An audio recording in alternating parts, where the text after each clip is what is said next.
We're live. I got multiple friends in this game, and I had to be very supportive, but I'm chuffed. James, you shit the bed the most. I should have been the most. All right. Samson doesn't like me anymore. It's okay. It's fine. Wait.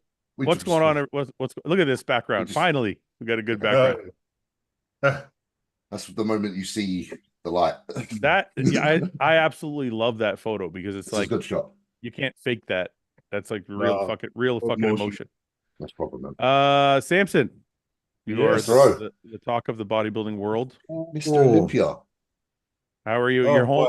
You brought the championship back to Britain, so now I can still make fun of your food, but I can no longer shit about our food now. I can no longer say anything else.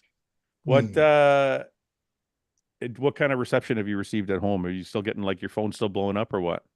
My phone's still going, man. It's still it's still crazy. I want to say I can't even go through it. There's too many of it. Every time I pick it up, it's like, oh damn. And obviously getting calls, even from like I'm getting a lot of calls from Nigeria, which is something I didn't even expect. Nice. A lot of calls from there. So I'm like, holy crap, okay. But this is gonna take a long time to get used to. I don't think it's something that you're gonna sort of like, yeah, okay, it's happened overnight. So it's like, okay, now what? It's wild. Now what? Now what? Now he's going to dominate the Arnold as well. Yeah. From my understanding. So what? So he said. So what's it? What was the flight? Did you check the trophy? Because the trophy came. Yeah. For those people who don't know, the trophy came in like this massive case. Oh. So what happened with the case and the trophy? How did you? Man, honestly, I've never felt so worried about my luggage before in my life as much as I was. Because you have your normal luggage, right? And then you have this big ass trophy case. Like this whole thing is like stone, like just massive, just as big as a thing. And if it was normal luggage, you wouldn't mind. And the whole thing itself, I think it must have weighed like freaking 80 kilos by itself. So it weighed a lot. So and I think it passed their max load of what they are willing to take onto the flight. Oh. Even if you paid extra for it. So it's kind of like, okay, here we go. So we got to the airport early just to make sure that they'll be all right with it and they can get it secured.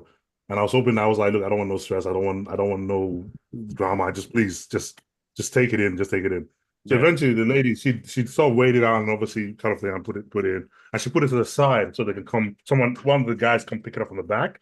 Yeah. Honestly, I was walking away and I was looking at it going, I hope that's not the last time I see that trophy case because I'm like, please.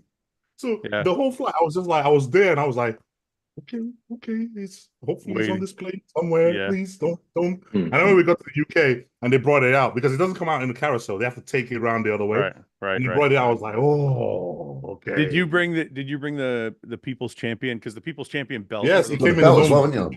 Yeah, it came his own. I actually carried that one. I was like, no, I actually brought it on. Like, because I went to security and it was like, where are you coming from? I was like, coming from Vegas. Like, I hope that's not full of money, is it? I was like, because briefcase. Oh yeah, it looks like a chip. Is that filled with money or something? I was like, no. He was like, oh, okay. And he's looking at me all funny. I'm like, I'm gonna open it. Don't worry. What'd you do with the ring? Did you just leave it in the box? Yeah, it's still in the box. Yeah, I put it in the dude. I would have been wearing that shit. Yeah, I don't give a fuck. Dude, you know how big that thing is? I know it is. You let me wear it. I was like, I'm wearing that shit. Huge. I know. And it's like, man, I'm like, I can't walk around with that. It's like this, and it's like in your face as well. It's like this big golden diamond ring, and it's sparkling. You're like, 310 pounds, 6 foot one. I already draw enough attention as it is. Right, I don't need another giant gold ring on my finger. Yeah, like, hey, look at me. But you know what? The first time you win, you're the first winner ever of the ring. And hey, James, think of all the firsts. Dude, you know what's mad? You two have seen him since you've been able to have your cuddles and your well dones and shit like that. I've only just looking at Samson now and I'm just like, there's words in my head like, mate, you're fucking Mr. Olympia. Like, the reaction you had probably just after the show, I'm getting now. I'm like, right, I feel it. It's crazy. Yeah, man. Yeah. It's raw. So him and Phil are the only ones with the gold Sandow. Yeah, 50th and 60th. And I think Samson's is bigger. I don't know for sure. You gotta go like the really big size one, or is like the full scale. Your ones you have got a big Sando. I know. It weighs a ton. It weighs a ton. It's heavy. It's like, it's really how tall is it? It's at least 3 feet or just under 3 feet. It's just I remember when they were interviewing me and I was holding it up while I was talking, and literally after 2 minutes my arms were shaking. I was like, okay, I'm about to get dead on here. I gotta put Yeah. it down. Yeah. The size of it, it's like a good sized midget is how tall it is. And the first one to win a ring. It was cool that they gave all the previous Mr. Olympias a ring too, though. That was cool. That was cool. And then you got People's Champ Award as well, like People's Champ Award, and then also the fucking extra money. I know. Oh, dude, that was a shock, dude. That was a shock. They went from four. They went from 4 to 6. Man, guys. I think Jake really wanted to shock the audience with that one, and he really pulled that one out. And I like how he said, we're increasing the money this year, not next year. Okay. He really wanted to make it clear that and they kept this secret all the way through that exact moment before they.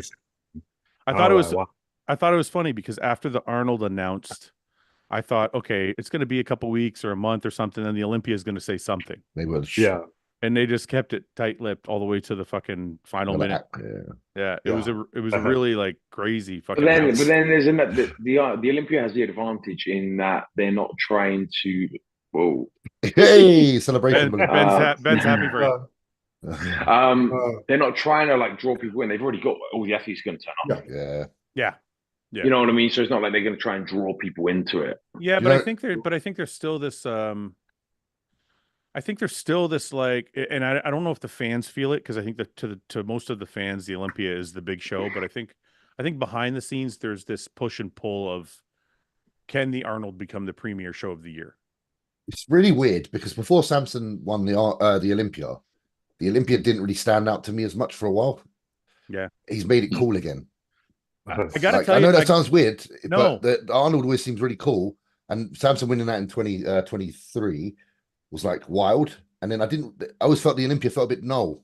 But I'm gonna give you my theory on why.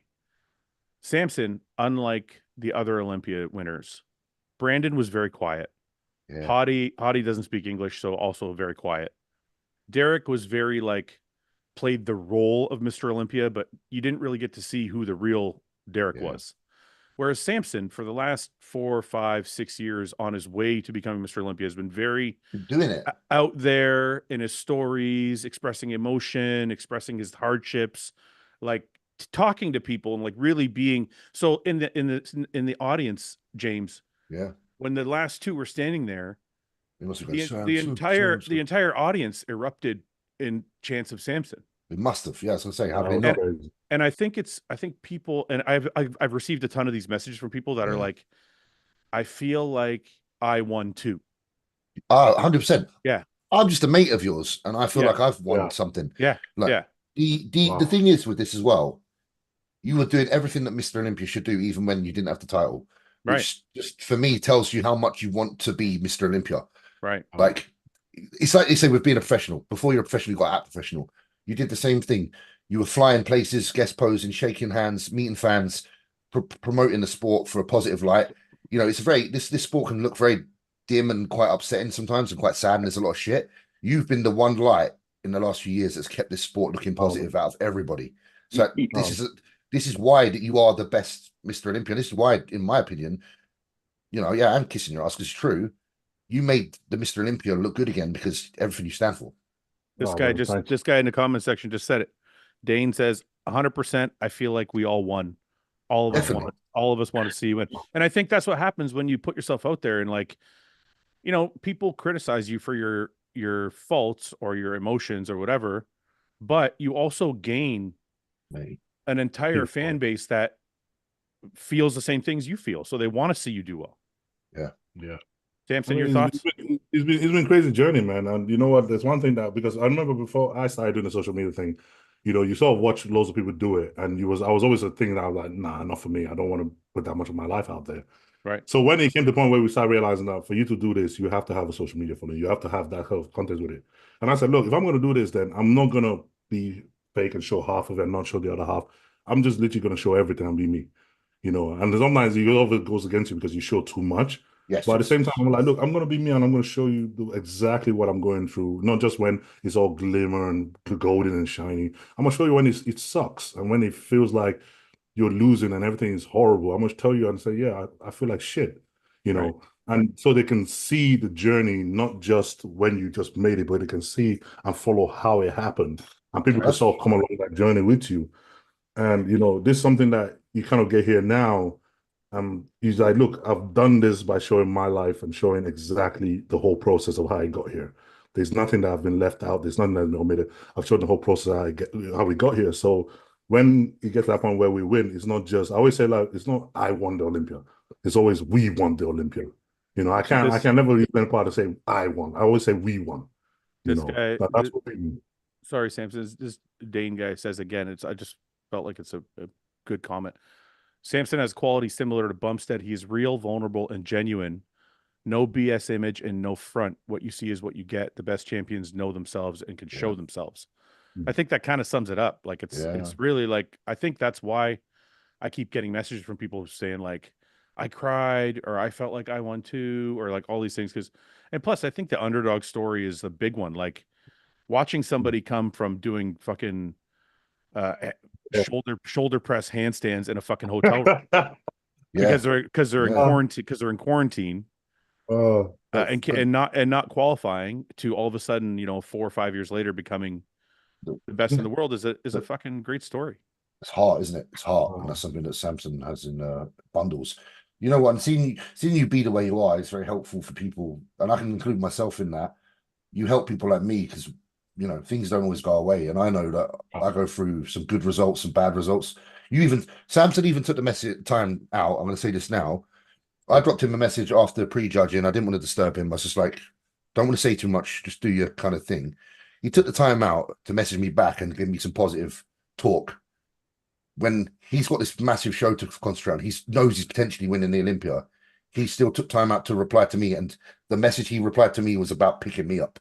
Yeah. So just like understand the kind of person that Samson is. It's very, very inspirational. It's very important. So that meant a lot to me because I've been struggling a lot lately, and he reached out. So he replied to me, and it was a lot. Samson, can you do the guest? I don't mean to ask for too much, but can you do the fans of the podcast a favor? Is there any way you can grab the ring or the medal? Yes. I'm bringing a trophy. Hey, are you using a gimbal? Because that shit's following you around. Following him around, bro. He's got the AI shit. Yeah, he's using like some kind of fucking gimbal. You know, the thing with like the social media side of things, it seems like it gives this perception of like, I'll wait till we've done this. This can't, I can't disturb this. Look at this fucking monster. Hey,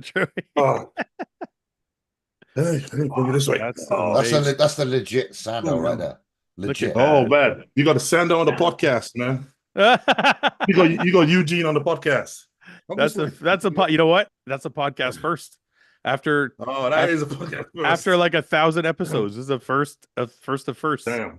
Man, do you know what though as well? It's like the Arnold Trophy is like one of them ones that you're like, I love one of those. Yeah, and then he's just got both. Man, honestly, you know when they did the press conference, that was the first time I actually knew that they were giving a gold one, and it was on the table when I walked out. Yeah, and I walked out and I saw this gold thing on the table, and literally my knees went weak. I had belly. I couldn't even look at it. I was like, holy shit, I want that so badly. And I'm like, I don't even want to look at it because I wonder that if I don't get it, I'm gonna feel pissed off. So I don't even want to look at it. And they put it right there in the middle as well. And I'm looking at him. Imagine if you actually won that.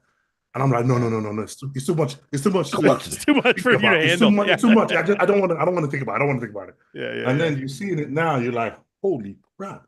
Yeah. Like I think I must have spent I go home. I must when we go back to the hotel, I must spend 2 hours like looking at it, just staring at it. Samson, let me ask you some honest and real questions. Yeah. So after prejudging, I had you in first. A number of people around me that I trust had you in first. There's some people had Derek in first, some people had Hottie in first, whatever. How did you feel like going back to your room? Did you feel confident you were ahead? Did you feel like you weren't sure? Did you feel like you weren't going to win? Like, what was the thought after walking off stage? I mean, when we walked off stage, we know that we did everything we were supposed to. And then from the call out, I was like, okay, first call out, they had me right in the middle with the other guys. Right. And I was like, okay, that's a good thing. And then obviously they do the last call out where they put me and Derek and Hadi and they swapped us around a bit. So you always know that always happens towards the end of it. So I was like, okay, I know I'm top 3 somewhere. I know I'm definitely top somewhere, you know. And then you almost try to like, okay, you know what? Don't think about it more than that. Right. Just think about tomorrow being another show and you got to start again. So whatever you leave at that point, we got to get better because we've been this last year. We were in the same position last year. Right. And like, if you start thinking, okay, am I winning? Am I second? Am I third? You end up overthinking it, and then you end up making mistakes because you're trying to fix things that don't require fixing. Right. You know. So because even like in terms of feedback at the end of that, we didn't get any feedback. I was just like, look, I know tomorrow, whatever happens, we always got to come back dry the next day, which always happens to us. We always got to come out either full or dry the next day. That one is just a given. So we know that even though we asked, they'll probably say, "Oh, we'll come back hard the next day." Yeah. So it's like we knew roughly that would be the case. So let me ask you this. I've done shows where after prejudging, people come up to me and be like, "Oh, you got it, man. It's your show. You're gonna win." Everybody says that. I know. So everybody, I'm sure you got a bunch of that. Did any of that sink in, or are you just like you've experienced it enough now to like just not? Yeah. Because we've been in that position so many times, and there's nothing more disappointing than, you know, as much as it's nice and it's cool, but when you let that build your hope up, the next day is crushing when it doesn't happen. Right. So you look at it as in terms of a job and go, okay, right, day one is in, you know roughly from the call outs where you're placing. Okay, scrap that all down. Now focus on day 2 and try to focus on, okay, how do you get better for the next day? So then get your results so fit in there. So when honestly, we left that venue and it was almost like our heart was racing, going, okay, day one, it looked like everything went well. We held our own on stage. We were confident. We held it all together. You know, a lot of people say, "Oh man, yeah, you're winning. I'm like, yeah, thanks, but don't. It doesn't matter until it doesn't matter. It doesn't go with you. You always got to be okay. Anything can change tomorrow. You know, it's funny. So, I remember early on in my career when that happened to me, I got all excited. I'm like, yeah, I'm going to win tomorrow, and it's going to be great. The next day comes around, I'm second place. I'm like, and it's devastating. He's devastated. Ever since that very first time, I was like, nothing counts until they announce your name and give you a check. Yeah. And I was like, so let me ask you this then. So you come back the next day. Well, before we get to the finals, in between, you came back Saturday much more full and much more dry. What did you guys? Can you give me any detail about what you did between? Because normally, if you know, like every time we compete, we're always better the next day. We always know that we're always going to be dry the next day because you have 24 hours more of drying out. The main thing is not flattening off. Right. One of the good things with years of competing now, where we're just having that dense muscle, we don't flatten off very easily. It's very hard for me. So what we just tend to do is, okay, how do you give you enough food for you to feel out even more and just let that drying process continue to happen? Right. And I think Mel, she's mastered that art. I mean, Arnold UK, prime example. She's mastered the art of doing that so well and keeping a cool head when most people panic and go, okay, we gotta sort things out. We came back to the hotel and it was almost like, okay, here, eat this, drink that, let's go to bed. And it was like, okay. You know, it's funny too. There's nothing worse than, as an athlete, there's nothing worse than a coach that's panicking. Oh God, yeah. Because it just, you want your coach, even if your coach has to fucking fake it, you want your coach to be calm because you don't want to panic. Yeah, because your mind is already racing 100 beats a minute. You're already analyzing everything and thinking, oh, did I do well? Did I pose like I'm supposed to? That little slip I did in that pose, is that going to cost me? Oh, maybe towards the end of the project, I started sweating a little bit. Is that going to play a role? And you're already trying to nitpick every single thing to the point where it's almost absurd that you're not making sense to yourself. So I think that's the point where a coach has to be calm-headed and going, great job, everything's spot on. Okay, let's bring on tomorrow. This is what I need you to do. Okay, so you get back from prejudge, it's like midnight or some shit. Yeah. Did you have one meal, 2 meals? Did you stay on your regular diet? One meal and then one meal. We had a heavy carb meal. We had what was it? Liter of water. We had a liter of water. That's a lot. Yep. That's because extra with electrolytes in it as well. Yeah. And then I had my big carb meal, rice with a big carb meal then, and then we went to bed. Let me ask you this, because me and you have discussed the fact that because you're round, your muscle is so round, you can be a little flatter than other guys and not look flat. Yeah. When you came in Friday, were you guys really conservative with the carbs?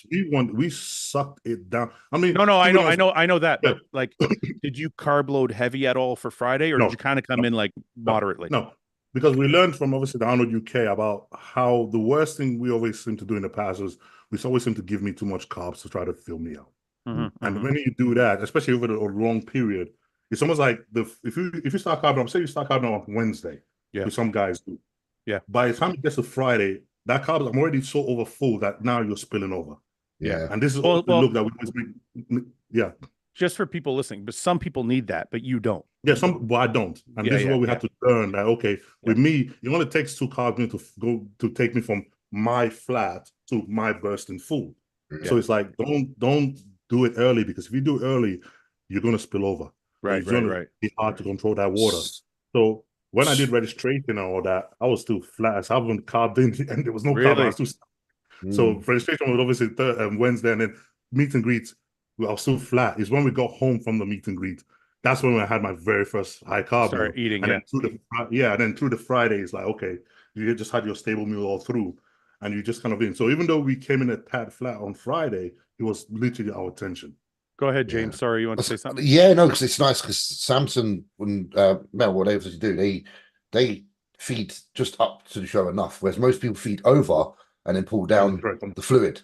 That's what I always did, yeah. Yeah, and I think that's a big mistake for us, in all honesty, because I think there's a little bit of lottery to what we were doing, and that's the problem. It either works really well or it doesn't. I think, but I think precautionary. No, I do, but I think me and you, I think anyone could, if you know the amount you need to eat beforehand, just to be full, it would be an ideal scenario. But that's always tricky though. Like, so hard. How do you know? Because when you start feeding, especially big boys, that's what once you start feeding you guys, it starts to speed up, and you get fucking. And that's one reason. That's one reason why we did the show in France 2 weeks earlier. People that's why you doing. It's like you have to, especially the way your body changes from year to year. The way your body responds is not going to be the way you respond next year. So you have to know how your body responds now. So when we did that show in France, was one of the reasons was, okay, how much carbs does it take to get you ready for a show, and what's undercutting and what's just right. So when we did the show in France, we picked up a lot of information about just how much we need at this state of where our body is at right now to fill me up for the show. See, I feel like Samson's more of an outlier than the norm, though, James, because most people, when they're depleted, they're not round. Like, no, he's. I remember at the Arnold UK. Remember speaking to you, you're like, I haven't even eaten. I was like, how the fuck have you not eaten? You look like that. So what I'm saying is, like, most people have to front load on the Wednesday and go hard, and then taper it back down to drop the water. Most people can't start loading Friday because they won't look good until fucking Sunday or Monday. Yeah, but that's what I mean. I quite like what Samson doing. Like, you can don't get me wrong, you can reintroduce food a bit sooner, but like milder, rather than overdoing it is what I mean, sort of thing. If it could be done. Me and John did something similar, but in a much longer period. Like we didn't go like heavy carbs. We would do like Tuesday, and we just increase it by like 50 grams. Yeah. Then Wednesday we'd increase it by 100. And it was really, really slow. It's like Ben used to say, some people that runs away from them, doesn't it? And then they never catch up. It's weird. Yeah. Like for Hunter's food went up and up and up and up and up. Like, the highest day was Friday, Prejudge. The highest food that he had. Because just to keep, and for him, he's the complete opposite of Samson. If he's flat, he looks soft and smooth. Yeah. Like you just cannot do that. So Samson, so you start carb loading really late. You get in, you do the prejudging, you're feeling pretty good. You have one meal after. Saturday, is it kind of diet as normal, or do you do any trickery? Diet is normal. Saturday is one thing, but diet, I think we know that obviously you're still pulling water on Saturday. If anything, your body is now at a point where it's really depleted and more really dried out. So the main thing on Saturday is have enough carbs to keep your muscle looking the way it is as the water comes out. Right. So if you try to throw much in there, you're just gonna ruin that process. Right. You know you're gonna keep drying out through the day. All you gotta do is just keep looking and making sure that you haven't gone. You're not gonna flatten off. Right. Sort of flatten off in that sense. Because for me, when I flatten off, it's almost like the lines, they don't get as deep. The separation is not as deep. Right. So it's always kind of, okay, every meal pause, have a look. Are they still deep? Okay, cool. Have the next meal pause, have a look. So it's almost that process you just do on Saturday where you're pretty much off your feet and you're just checking. But your carbs must have been still high on Saturday because you looked a lot bigger because compared to like obviously a diet day. Right. Because normally I was having freaking less than 1 cup of rice through the whole freaking diet. And whereas that one we're having 2 cups of rice. Yeah. So that's just enough to keep your body taking over as the water gets pulled out. So the muscle stays nice and full. Yeah. So it's just kind of making sure that it's happening the way it looks like it's happening. So the water's coming out, you're controlling the water you're putting in there, and you're just watching the carbs just fill out the muscle even more. I mean, on Saturday, honestly, it's just kind of, you're sitting there, sometimes you look at yourself going, yeah, I don't know if we've all flattened off or if we're all full. And this is why you say you cannot trust your mindset on the day of the show. Honestly, I could have blown it on Friday. Yeah. Because, oh my God, at one point on Friday, I think it was Friday afternoon, I got up, I had a nap, and I woke up and I looked in the mirror and I hated the look. Yeah. And I was like, oh, this is bullshit. I prepped all this. I look like crap. I look small. I look flat. And I lost my crap. I was like, this sucks. I'm like, spiraling out of control. Yep.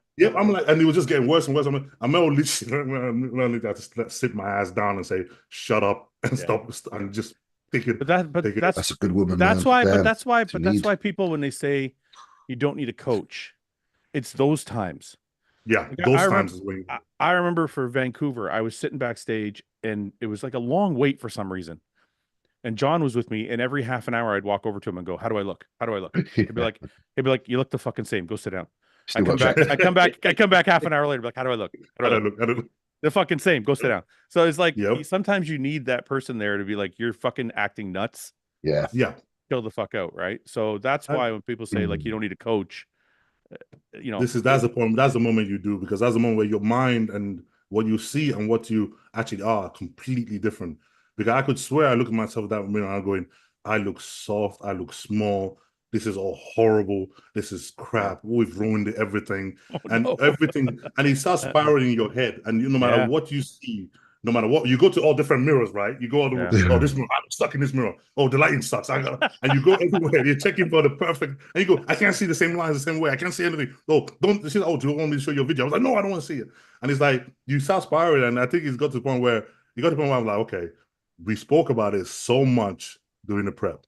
Yeah, your mind is gonna play that game with you. When it does, what do we say we do? Sit down, have a nap, wake up, let it pass, and then make a decision what's going on. Yeah. I have a question. I have a question that's I just thought of that's actually kind of important. When I was spiraling like that, I would ask my wife, but I didn't really give a fuck what she said, because in my head I'm like, that's my wife. She's not, she's my wife. She's not gonna say anything. Yeah. So your wife is your coach. Yeah. So do you have that thing where you're like, are you able to separate, like, she's gonna tell me if I look like shit? Look, it's taken years of this to be able to finally listen, because in the past I've done the same thing and I haven't listened to her. Fuck that. You're just telling me that. And we've done that so many. And because in the past I've not listened and we've screwed up so many times, when we were coming into this prep, I'm like, I know for a fact, especially after the Arnold, I was like, I know for a fact, no matter what I've said, the one thing I must hold on to is listen to whatever she said. Don't listen. So when she was even telling me, at first I was already like, no, I'm not listening to you. You don't know what you're talking about. You're just saying that. You're just saying that. And then it got a moment where I was like, I went to the mirror in the bathroom. I went down, put my head down, and I felt like I was going to cry. Yeah. And I just stopped for a minute going, remember we talked about this exact moment. And you said the one thing you can not do is trust your mind. You have to let someone else take over. You have to. So I went back in the room and I sort of apologized to her and said, look, do you think I look okay? And she said, honestly, I've never seen you look this good in your life. Right. And I was like, okay. Because right now I can't see it, but I know I got to trust you that you see it. I think that's the element of being coachable. That's what being coachable means. Being able to have the humility to trust somebody else with your experience. Exactly. Yeah. So, okay. So Saturday night, this is the other question I want to ask you. When you're standing there and they called Derek third, holy crap. Yeah. Was that okay? Look, I know you try not to think about it, but I'm sure in your head somewhere you kind of formulated who was where. Did you think Derek was third, or did you think Derek was second, or did you think what did you think? Honestly, I knew. The thing is, because we've done this last year. It was that, and then they start with a fifth place and fourth place, okay, I know I'm not fifth, I know I'm not fourth. Okay, right. And then when they do top three, that's when your heart really starts going. Yeah, and you're like, okay, you could hear your name any moment now. Yeah. So you stood there, and I remember standing there thinking, and obviously you get all the nerves in your stomach, and you feel like you're gonna shit yourself, and you're thinking, I hate of all things bodybuilding, the one thing I hate the most about what is the awards. I hate it with a passion. Why? It's horrible. What do you mean? In what way? Horrible moment, because you're standing there, you're waiting for judgment to be passed down on you, and you have no. You have to get ready to take it. It is horrible. You have no control. And it's the most horrible part of the whole thing. And you stand there, you're like, okay, here we go. And no matter how many times you've been there, no matter how sure you think you are or whatever, it's horrible standing there waiting for your decision. So I'm sitting there, standing there going, okay. And then they said in third place, and you hear Derek's name, and honestly, my heart literally went through my guts. I was like, whoa. And I was like, okay. Okay, wait. So 2 questions. Did your heart drop because you were like, I know I'm top 2 in the world now, or was there part of you that was like, holy fuck, Derek's third? Both. One was like, holy shit, Derek's third. Oh shit, I'm top 2. And then I look over and William stepped out because William was been telling me all through backstage, like, bro, I think you got this. I think you got this. Go personally, I think you got it. Yeah. But I'm like, man, thanks, but I don't want to, almost like you don't want to Don't tell me that. Yeah. Don't tell me that I don't want to believe it. Yeah. So when he was standing, I think he was the first guy standing on my left. So when they called Derek third, he stepped out of the line. He turned back and he looked at me and going, I told you so. And I looked at him and I felt like at the same time I wanted to laugh, at the same time I was scared, at the same time I was like, all this wave of emotion. I looked at him going, damn. And he was like, and I was like, okay. All right, here we go. And then you wait. But wait a minute, tell him what you said to me about the money. Because they announced it was 600 for first, but they also raised second place to 250. Yeah. So when they say, top 2, can we have Samson and Hadi in the middle of the stage, please? Man, that walk is like, honestly, that walk feels like the most slow motion way. It's almost like you're about to walk into the gallows, right? That and it's almost like you can hear your heartbeat with every step. You're like, oh shit. So you get to the middle, and I'm like, okay, here we go. And then obviously they say, okay, all Jake and Manions and everybody comes out with all the checks and everything else. And you're just like, this point, your heart is beating fast. So obviously they gave Jake the microphone and he said, okay, this year, second place we're raising it to 250. And I looked over and I was like, hey, I'm second top 2 in the world, 250K. I can go home with that. you were happy enough with 250. I will go home with that. I'm good with that. I'm all right. Yeah. I'm like, that's nice. And then maybe at this point I'm trying to get the saving grace in my head. So you're not let down. Yeah. So like, that's not bad. Top 2 in the world. Hey, 250K. I'm like, hey, I could go with that. And then they said, and for the first place, it's gonna be 600K.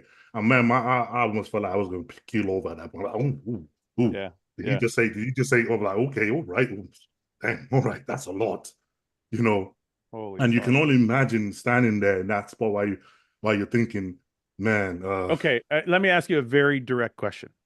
Yeah, what are you gonna do with it? Did you at that moment think you were gonna win, or like what were you doing? Were you sitting there praying? Were you like, please God, let me win? Were you like, what were you doing? What did you think? You don't have any thought in your head at that point. You literally, because it's happening so quick and at the same time so slowly, you don't have enough time thinking, have I got this? Have I won? Have I not got this? And I remember he says, okay, because this is the part that really got me. Yeah. He said, okay, guys, who do you have? And the whole crowd started chanting. And I looked over and I'm like, I've never heard that happen before. Yeah. Not for the Olympia. I've never heard that happen like everywhere.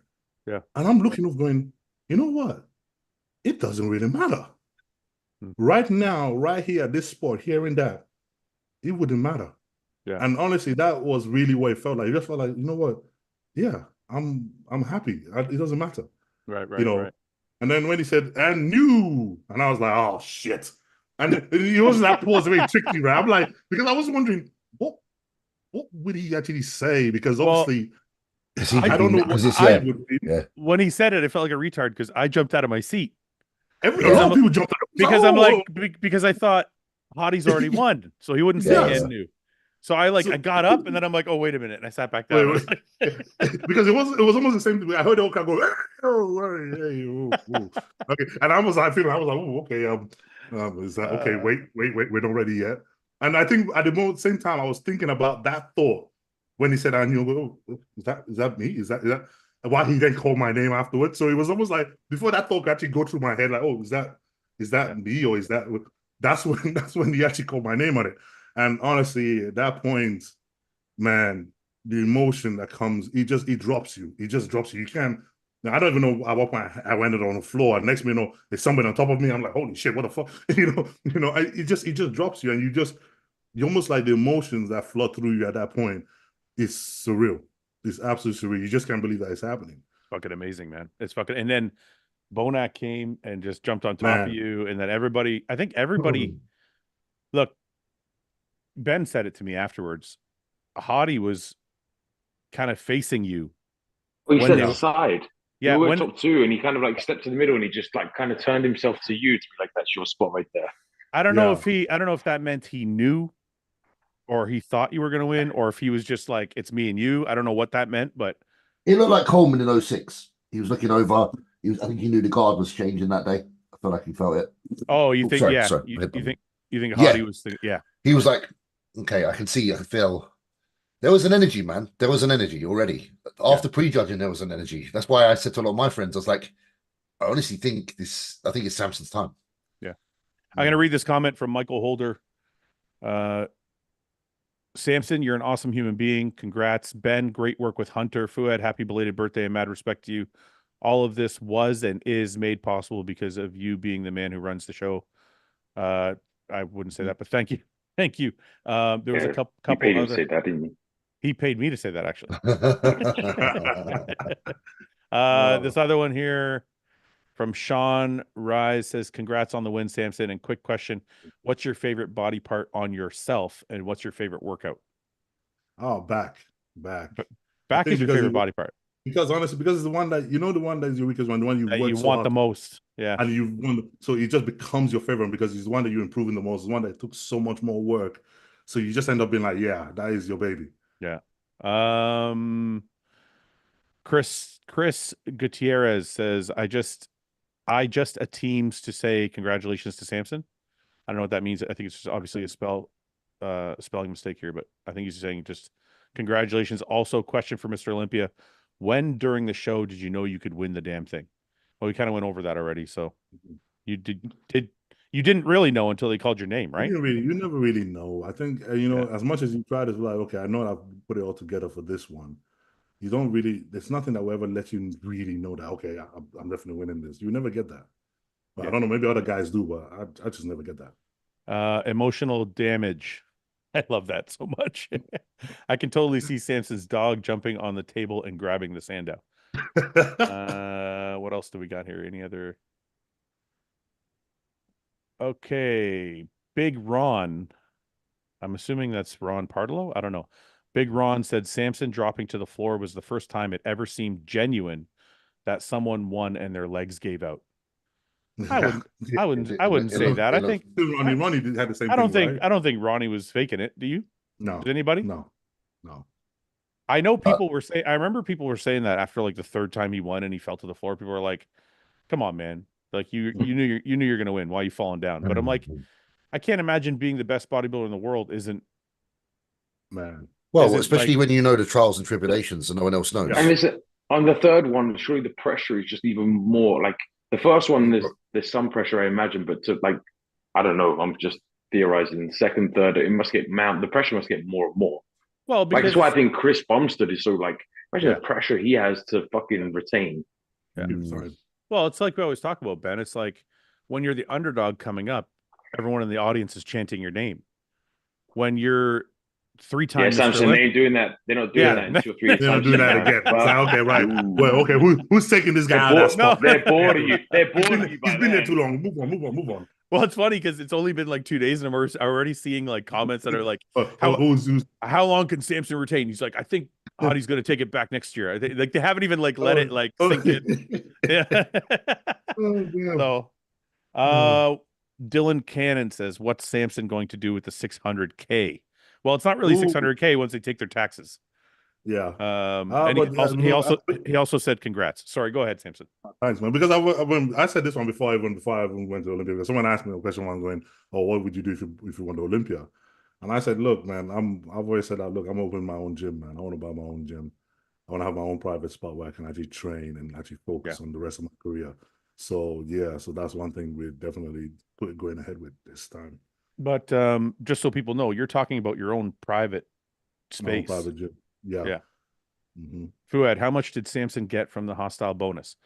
Samson's going to give me a fucking bonus. He's got more money than I do. It's funny. It's funny you're talking about money, boys. I was on my phone earlier, and I've just got my new house, yeah. So my new mortgage has appeared up on my bank statements, and I looked at it and I was like, "Damn, Samson could pay it off right now." Oh shit! Sorry, you know what, James? I'm sorry, I forgot. Did you move into your new place? Tomorrow I've got the house. Tomorrow you move it. Nice. Yeah. I'm not moving in tomorrow technically because I'm going to use the rest of this crossover period. All my stuff's here, so I'll get I got flooring to get put in and stuff first. Me and Samson were talking about this. Samson said that there's no good moving companies in the UK because he said he's got to move to his new house. And I said, well, Hostile's going to have to come help you. But I was joking. I said, why don't you just hire yeah, please. I said, why don't you just hire some movers? And he said, there's no good movers there. So I'm like, they're all cash in hand. Well, mine's one of my good friends from where I used to live. He owns a removal company. So he's moved me before. So luckily I've got that. But yeah, I don't know if there's any good companies. But there you go, Samson. You can use my boy. You can use Gage. If you need someone, let me know. Lee just WhatsApped me and he said, give Samson and Mel my best and a big congratulations to all. Oh, thanks. So that's Mr. Priest. Just WhatsApp. Samson, I want to touch on something quickly because I've seen a lot of people that had a lot to say before the show eat their words. And I don't want to get negative about it, but how do you feel about, people?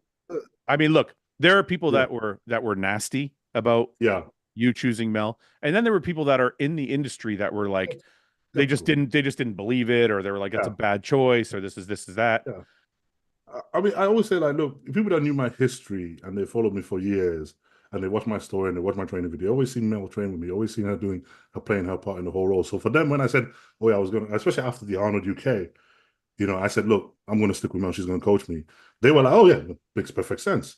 Yeah. But with people that didn't know or didn't weren't so aware of it, it was kind of strange because I was like, well, they had a lot to say because it's one thing, I can understand the skepticism if you don't know. You go, oh, that don't make no sense. I've never seen Mr. Olympia being coached by his wife before. So with them, I'm like, look, I understand that. When he got nasty and he got like really downright outrageous comments and, they were saying a lot of things about my wife and it was really personal. And that took a lot of strength for me to stay quiet. It took a lot of strength for me to say, hey, look, okay, fuck that. I'm not going to say anything. And she had to really beg me not to speak and just stay quiet and just say, and she kept on saying, we'll show him. Don't worry, we'll show him. Yeah. And I took that rage to the gym and it was spilling over. And I remember every single session was like that. The interesting thing though, is I see people now that are apologizing or saying, oh, I didn't mean it, or saying whatever. And I'm like, I feel like it's a little disingenuous because I'm like, would you be saying that if I didn't win? Yeah, like if you took 4th. Yeah. Or if you took 6th, let's just say you missed the mark. Yeah. Yeah. Those people would be laughing. Of course they would. But and the problem isn't that you can't have an opinion about who should coach who. That's normal. But like I guess I kind of feel like they should have took you at your word. They shouldn't have been saying like, oh, he's lying. She's not really coaching him. She's not.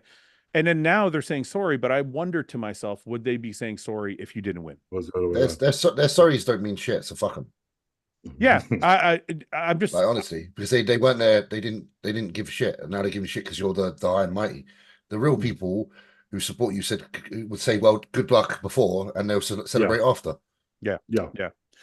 Samson, you were working with Merrick. Yes, I was. You still are working with Merrick. Still am. Was there another facet to your journey? Yes, there was. Merrick, they played a massive role, man. Like I said, when we did a podcast and I said about the role they played in terms of trying to get me in that great shape and try to get me to do it in a healthier way than ever been done before. And it's almost I gotta tell guys, look, especially guys in this industry, top pros, please speak to them, speak to somebody about it, get your blood work done and speak to somebody, because what I learned from them this prep, it blew my mind. Because a lot of things we do in this sport, it's almost like something that's been passed down through generations. Okay, this is what you have to do. This is what you must take. This is what, and we can't just do it because we think like, oh, that's the only way to go about it. And going through this prep and having a lot of that sort of debunked and shown the proof of it, it changed my life. I'm like, I kept saying, the whole time I kept on saying, this is the best prep I've ever had. I've never felt this. I didn't even know it was possible to feel this good in prep. You know, I was like, dude, it's crazy. Yeah, you feel tired and hungry just from food, lack of food, but your mindset is still your mindset. Your attitude is still the same. Everything is still you. You don't become this asshole and this aggression and everything else that comes with you, and you know, just very snappy and very like all over there. So because I don't want to get too far in detail, and you don't have to, but would you say you used less than ever before? Or oh God. I mean, it was scary how much less it was. If we didn't see the evidence in the physique every day going, wow, we've never seen you respond this fast, we've never seen your body change this much, I wouldn't believe it was possible. So this is something that you learn, and when they did my blood work and they checked it and go, look, it was almost a case of, why are you using this? Can you physically see the result from it? No, okay, take it out. You don't need it. And it was basically sort of debunking so much of those things and bringing you to the most basic form of, okay, that's all you need for your body to respond. Right. Anything else is just you're oversaturating them. Because you're so oversaturated, you have loads of side effects from that. Right, so for you to be able to do this healthily, this is all you need to get away with. And letting the science show and evidence that and working hand in hand with that. Like I always say, like Marriott Health, they give us the information so Mel can then use that experience to say, okay, right, this is what decision we want to make in it. And having that sort of informed information and having a coach have that information to use to work forward is so valuable. It's really, really so valuable. Ben, is that something, Ben, you've been doing this for a couple of years now, right? Basing protocols on blood work and not just past tradition. Yeah, this past one is the most like intricate with Hunter. Yeah. Beforehand, it would be maybe in a 16-week prep, I'd get maybe 3 looks at their blood work, maybe two to 4, depending on the person and the budget, etc. And then this time with Hunter, we did every 2 weeks. Yeah, I mean, and that allowed me to like fine tune things and monitor things. Yeah, like in the past, this is something that I would be like, oh, it's too complicated, it's too much. But like, I feel like because this is directly impacting health, like, for example, like Ben, when you do like, if people don't know what we're talking about, for example, when you look at blood work and you're looking at like estrogen, for example, instead of just giving somebody, in the past, we would say, okay, take 1 Arimidex a day, maybe closer to the show, add a fucking Nolvadex, whatever. Like, it was kind of like just tradition. Nobody really knew exactly how many anti-estrogens you needed or AIs. It would just be, this is what's always been done, do it. But now with blood work, you're checking the estrogen level and you're basing the AI use on the estrogen. Like, is that how it's all working out for you? Yeah, literally. I mean, I think the easiest ones for people to kind of relate to would be estrogen and then like thyroid, right? Those kind of markers, you can fine tune those pretty accurately if you and that's what we did every few weeks, and we'd make micro adjustments. Okay, we're just about there. We don't need to, like I said, sometimes oversaturate and just go, okay, well, we're this deep into a prep, which means you need to do this now. Like, no, we're going, this is what your body needs or what it doesn't need. But at one point, I was like, oh, okay, we made a bump in like, I think in T3, and I was like, we overstepped there, and we actually pulled it back because you didn't need that much on it, right? And then, so rather than just going off of like solely for like feedback and how the body's changing and trying to anticipate it, because there's always a lag, right? You make a decision on a Monday, and that's when does that actually start to filter through into the look? Right. Well, it's also hard to do it, but based on tradition and saying like, oh, this is the protocol. Because if you're taking 5 or 6 different compounds, you don't necessarily know what's doing what. Whereas with blood work, now you have a very specific, hey, the thyroid, the T3 is doing this. And here's the thing, like, if I'll be slightly specific here, but like putting trend in, for instance, for some people will work well. For some people, like, for instance, for Hunter, if we put it in, I saw a huge spike in his estrogen, like right off the bat. Yeah. Well, I'm like, whoa, okay, now, like, is it worth the trade-off we're getting here? So, we'll put it out or put it down or reduce it. And rather than just be like, well, we're supposed to take, I don't know, 300 milligrams a week. Like, no, maybe we take like 70 milligrams a week and we get a little bit of a benefit and without the E2. And then, like, you're able to just micromanage it. But James, what do you think about that? I know Stefan is big on like blood work and like I literally sent my bloods to Stefan yesterday. Yeah. So I think he likes to be involved as much as you want him to be involved on that front. right. So he's such a good guy. He's like, I'm here available 24 hours a day, come rain or shine, send me anything that you think will be helpful to me to help you. Right, so right. I've been doing some like blood tests and stuff lately just to check, because I did some a few months back. And there's a lot of things I'm trying to figure out in my body right now, and Stefan's been helping me with that. So I think it's crucial, and I think if you can do that, then you can prevent a lot of hurt, happening, because things do go wrong if you don't check. Yeah, it's funny too. I don't think it's for people listening who, it's not just about the health. Like Samson, you were telling me kind of all through your prep how mentally you seemed at ease. Yeah, but I think that's an indication of health as well, isn't it? Do you not think? Do you think because, a healthier mind? Yeah, because we know we have this thing where you just when you feel that way, you feel horrible, you feel like a bastard, and you're being mean to people around you. Oh, that's just prep. That's what you're supposed to be. It's just prep. Right. And we've come up to this point where we accept it as okay. That's what's supposed to be. And this past prep showed me that no, that's your body telling you there's something not right. It's not supposed to be like that. And prepping this time for this show, where we were 6 weeks out, and I was jumping around and feeling like I was living on cloud 9, and I was so excited. I'm thinking, dude, you're prepping. Why are you so happy? Why are you enjoying life so much? And it made me enjoy bodybuilding, because I was thinking, if I can feel like this in a prep, why would I ever dread doing a show ever again? Why would I not be like, oh, I'll do it? Because it really felt like it was a change for the first time. It felt like a breath of fresh air. And even the longevity of trying to have a career in this sport and do show after show after show, you don't dread it anymore. You don't think, okay, how many more prep can I have in me? How many more times can I have, have a go at people in my family and friends and fall out because I'm prepping and I'm an asshole? How many more can they tolerate that from me? So now you're in a point where you're like, no, actually, I can actually enjoy this, not just off season when you have a lot of food, but in prep as well. Well, the other thing sorry, go ahead, James. No, go ahead.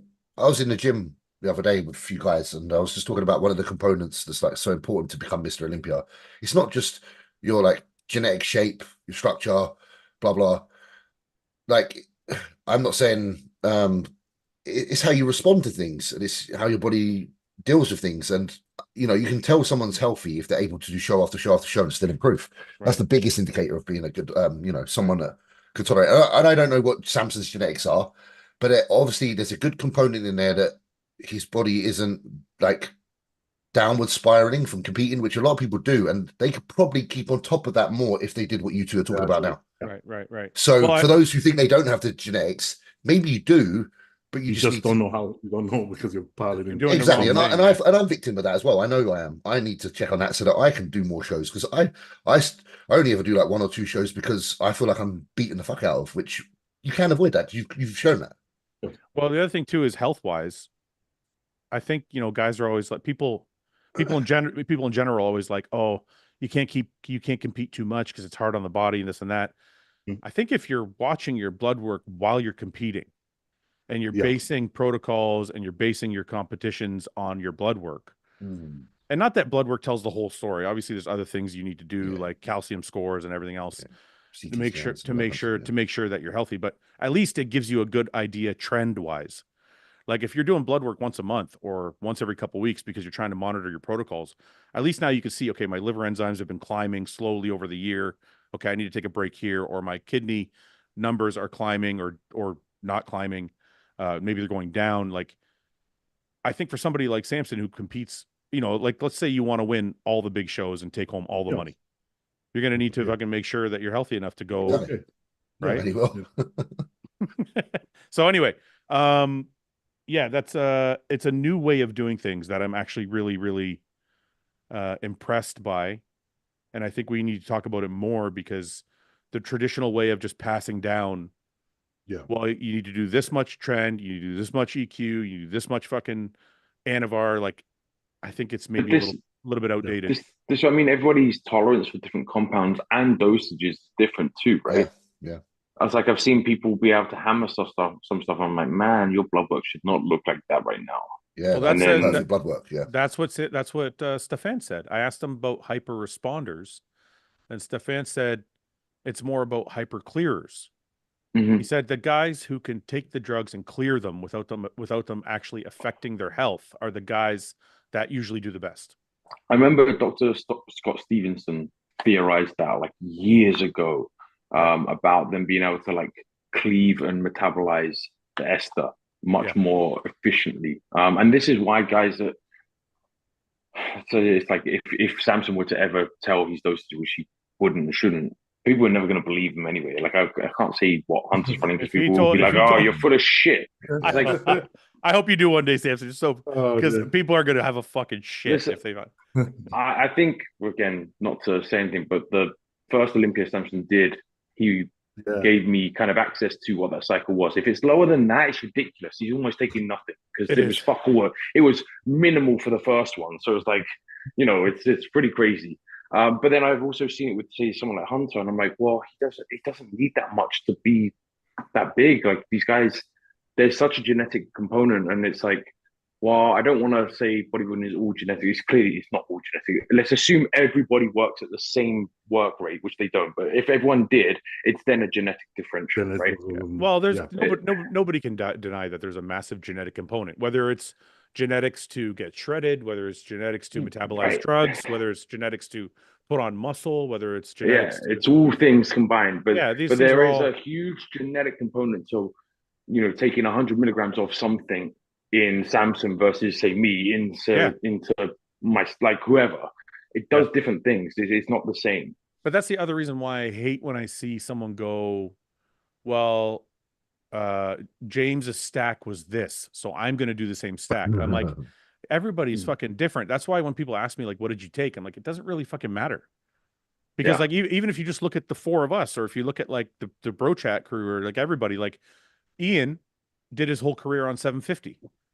I did my whole career at 1250.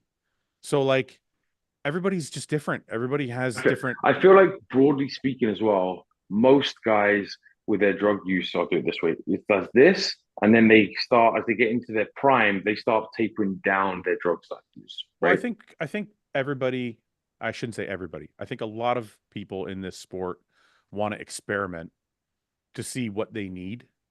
Yeah. So they climb to a certain point, which is what I did. They climb to a certain point, and then they go, oh, I think I've overshot what I actually need. And you're slightly impatient, right? You're like, okay, well, if 250 did this, what does 500 do? What does 750 do? And then you realize that actually doubling up doesn't give me double the effect. I'm just being impatient, and I just have to spend my time to stack on the tissue year after year after year. Well, yeah, because you're actually doing yourself a disservice, because now if your body is toxic, you're actually slowing down the rate of growth instead of. And then you have to have longer breaks off and this and that, because you have to reset. And I've got something very interesting up here. Sorry, go. What's that, James? Ben, I've got sorry. You know, I typed in Samson to get a picture earlier. Yeah. Now I didn't realize it's taking me to this webpage. It's got like his entire contest career, so I'm just reading through that as we. It goes all the way back to like 2015, even I know before. You know what? This actually reminds me of what I was. This reminds me of what I was going to say earlier when we were talking about like Samson as like at the People's Champ, etc. Like social media right now has this perception of like you turn pro and then you are you going to win your pro day? Are you going to win your pro debut and then make it to the Olympia, right? Which there are like a handful of people that have done that and can do that, but they get like normalized now, right? Yeah. And then it's like if you go back and look at say Ronnie's career, right? And it's like Ronnie ate shit for I think it was like 20 something shows before he was even. It was like 15 or 16 pro shows before he was even at the Olympia. I think something crazy. And then in the 20th show is where he was actually started to win the Olympias. But that's why this is such an awesome thing for people to read out there. That if you're not aware of Samson's history and you're just like fresh to the table and only see him as Mr. Olympia, he shows the possible, because you look at these results and you see some shows, perfect, some not so much. I look at some of them show places and I'm like, man, I would have had a headache after that. And then I look at another one, I'm like, I would have been happy after that. Vice versa. You know what I mean? So I can totally see how because I've been in the same position regarding winning and losing shows. And I can see here, I know there's been multiple times when you could have said to yourself, but you've come down below shows that you actually done well in them. And then you're like, so just a testament to your willingness to continue to persist and become a champion, man. I think people need to just see that because, like you said, now on social media they kind of portray the idea that you get your pro card, you go to your first pro show, and damn, you're supposed to be top. You're supposed to be winning your first pro show, be right there at the top side of your first pro show. Yeah. It's never look at this that way. Eighth place. That way. Eighth place. 11th place. 8th place. One second. Arnold Classic Europe 5th. British Championship 2nd. Diamond Cup 1. Wait, stop. That 17 second. Yeah. James, is that the one you won, right? That's the only time I've ever gonna. That's the one. Wait. All three of us won that stage. We were all there. We were on that stage. Yeah. It was pretty cool. Yeah. Look at that. So I'll take that. what's the Diamond Cup? Is it just a regular? That was in Rome. That was a pro qualifier. Samson, I blocked your rise to the Olympia by about a week. Because you got your pro card a week before me. Yeah. So your first pro show 5th. Yep. And 9th. Yeah, I got sick for that. You beat me by 11. Samson, what happened here? What the fuck? Dude, honestly, that's one of the times where Mel told me, don't carb up too much. You look like, and I'm like, nah, you don't know what you're talking about. Oh, wait, you know what? Is this, I remember that show very well. Wait. Is this back when you guys were still shit loading with like pizza and shit? Yes. It's one of them. I look good in there, and I was like, oh, I look small and flat. And she was like, no, I got to come in full. And I ate shit all through the day, and I freaking came like a water balloon. Who beat you at this British Grand Prix? That was which one is that? Oh, the Asher, that one. Nathan. Yeah. Chicago Pro 7, Vancouver 8, Portugal 5. So I'm saying, guys, read this is Samson. Portugal where Hadi was. That was when we met. Samson, this is the show me and you met. That was the show we met. This is the one where you were doing quarantine in the hotel. Yeah, that was the one. And then Europa 5, British Grand Prix 6, Arnold Classic UK 2nd. And that was the year before. That was like close, wasn't it? That one. Yamamoto Cup. You know what I noticed? I noticed that once you got with HOSSTILE, all this started to get better. All the you can afford the better chicken. Oh boy! Wait, that Olympia's wrong, isn't it? It was 5th. No, 6th. No, 6th. It was 6th. No, Rami took 5th. So there you go, guys. It's not a straight line, just like everyone fucking tries to tell you all. Not a straight line. Bent all over the gaff. I've been on stage twice with Samson now. Once as an amateur in 2017, and then second at the Olympia. I'm going to count that one on Saturday. I can't count that one. Definitely can. I was on stage with him.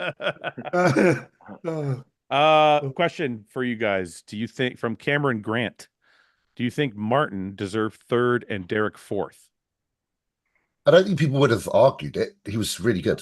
Derek was a bit wider, I think. If Martin had showed up like he did on Saturday night at Prejudge, then yes, I think he would have been 3rd. He looked really good. I wasn't there, you boys were, so it's hard to say. But I think some bit more size in the back. Some influential people I talked to on Saturday, guys I trust, had Martin in 2nd. One had Martin in 3rd. Oh, really? Like people that were there were very, very impressed. Hey, I need names. I can't. So wait, where do you think he looked right? Do you think it was a good result, or do you think I think it was a perfect result only on the fact that he faded a bit on Friday. Okay. If like Ben said, if he was the same Saturday as he was, if he was the same on Friday as he was on Saturday, I think he would have been 3rd, and he would have been challenging for 2nd. Yeah. Both nights, right? I was with him backstage when he was pumping up, and both nights as I came out, I saw Fouad and Ian. The first night on Prejudge, I was like, mine looks a little off. He's got this tiny bit of water, like, you know, when he's got this crazy striations in his chest, right? Yeah. And he was pumping up, and I'm looking at it, and I'm like this far away from him because I was filming him for the HOSSTILE stuff, and I'm like, it's not like sharp. It's not like razor sharp for him. And then Saturday, I said that to Fouad. I was like, he looks good, but it's not like what I was expecting. And then Saturday night he was pumping up, and I was like, holy fuck, man, you are so much sharper tonight, so much harder, and he was fuller too. There. He was fuller too. Yeah. Samson, what did you think? Man, you being the vet. How old are you, Samson? 36? 38. 38. Oh, fuck, you're getting old, dude. You only got 2. I know, man. You retire, man. You gotta retire. No, but Martin's 27, so being the vet and him being kind of a young gun, like, how did you feel? And now he's on your team, so what did you think of Martin? I was so impressed by him. Because I remember I watched him when we did the Detroit. I watched him on stage go head to head, and even then I was like, holy shit, dude is good. This dude is gonna be good. And when he came to Olympia, he just answered that. He just really secured that. And honestly, he's going to be another one that is going to have one hell of a career. And I know he loves to compete. Yeah. So he's not going to be another one that's just kind of like, oh, I'm going to do one show and okay, that's be done. I'm going to wait for another year to do whatever. I remember even then we saw him in Arnold UK a few years ago. I remember that was when James, you competed with him, Andrew competed James with him. and Andrew competed against him, yeah. Yeah. And I remember he came off stage then because me and Mel, we were front row. We watched him compete. We were like, whoa, what is this? And he came off that show, and I think he was a bit disappointed with his placing. And I really had to go tell him, like, bro, please put your head up because what we just seen is remarkable. Yeah. Just keep your head up because honestly, you're going to be something. And to see him now as where he is, I'm like, dude, well done. Well done. And I know for him, especially, he's already signed up to do more shows this next year. And he's like, I want to compete more often.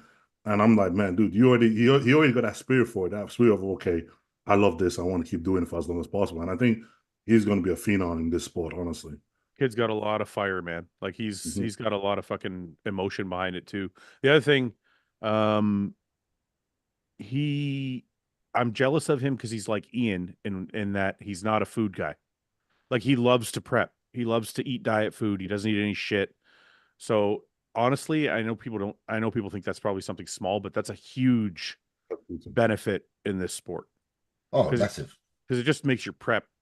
You know, other guys are thinking about when other guys are thinking about food, you're just like breezing through it. So George also, sorry, go ahead, Samson. All right, go ahead, James. I was gonna say it's also great that, you know, he has a wicked training partner and good people. Yeah. You know? Yeah. So I think having a great support. I mean, look, Samson has Mel. James, you have a great training partner that you found. Mate, Jordan's great. Awesome. Yeah. And Brett and Martin are just like, you know, two peas in a pod. So it's like, you know, Samson, George from the UK says, Samson, AJ and I are coming to your gym to party. James, Ben, Fouad. James, Ben, and Fouad, I love what you do. Samson told me earlier that nobody can come to his gym. Sorry, George.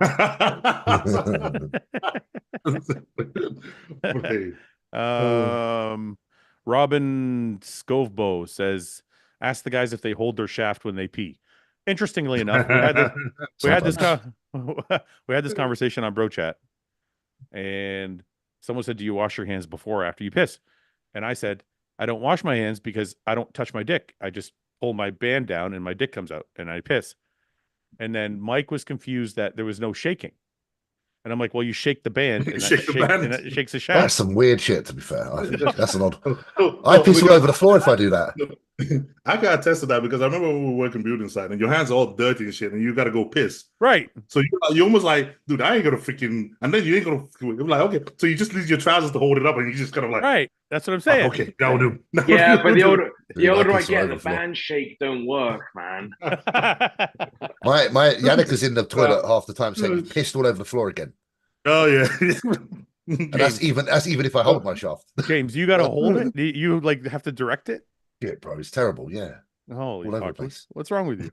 Do you know the amount of times I've gone to go for a piss and I've let my t-shirt still get caught under my dick and I pissed into my t-shirt? That's the worst. I'm like, why? That's the worst. Oh boy. Yeah, Donnie's like, oh, you changed your shirt. I'm like, don't worry about it.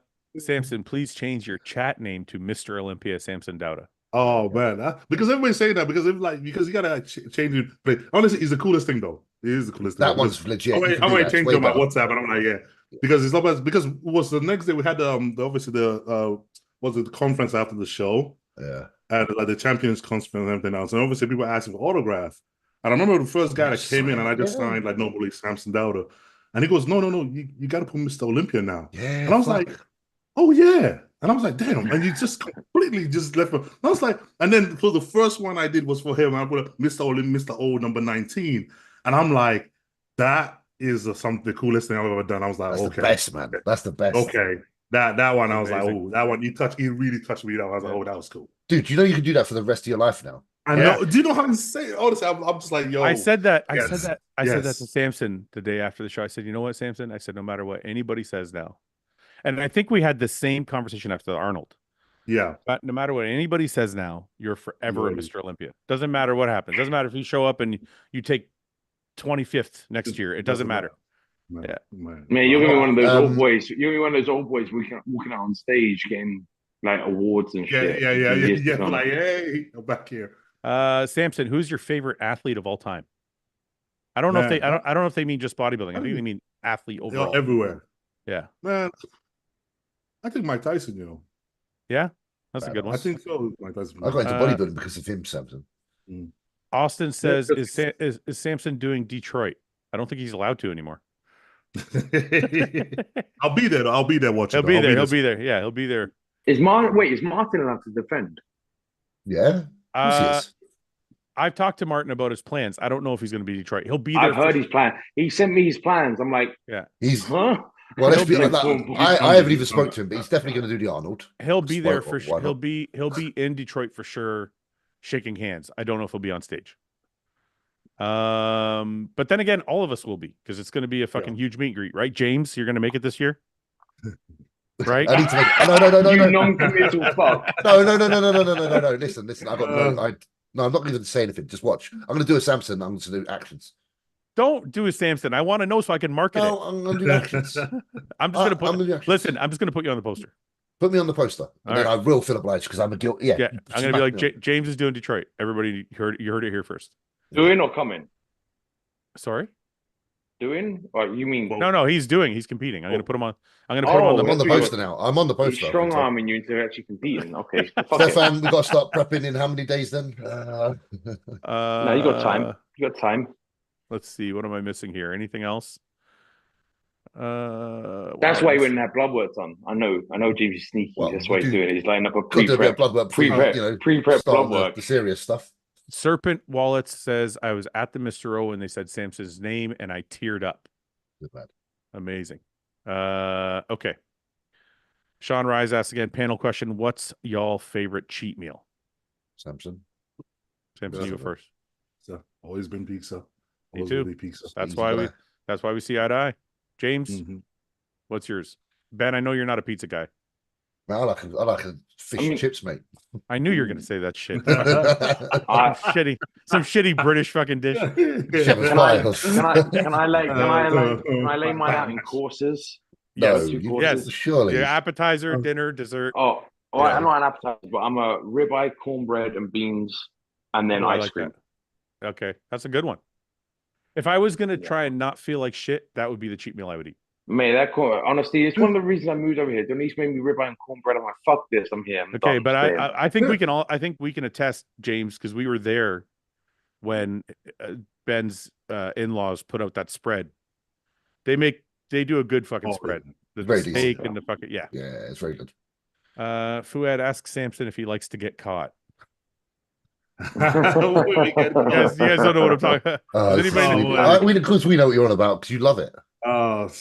Do you know what I'm talking about, Samson? No. I think I'm guessing, but I'm not sure. So we had a conversation once about. You can't ask Mr. Olympia this. It's Mr. Olympia now. Mate. Be a little he's still Samson. You don't change the rules. You don't change the rules. You don't change the rules because he's best bodybuilder.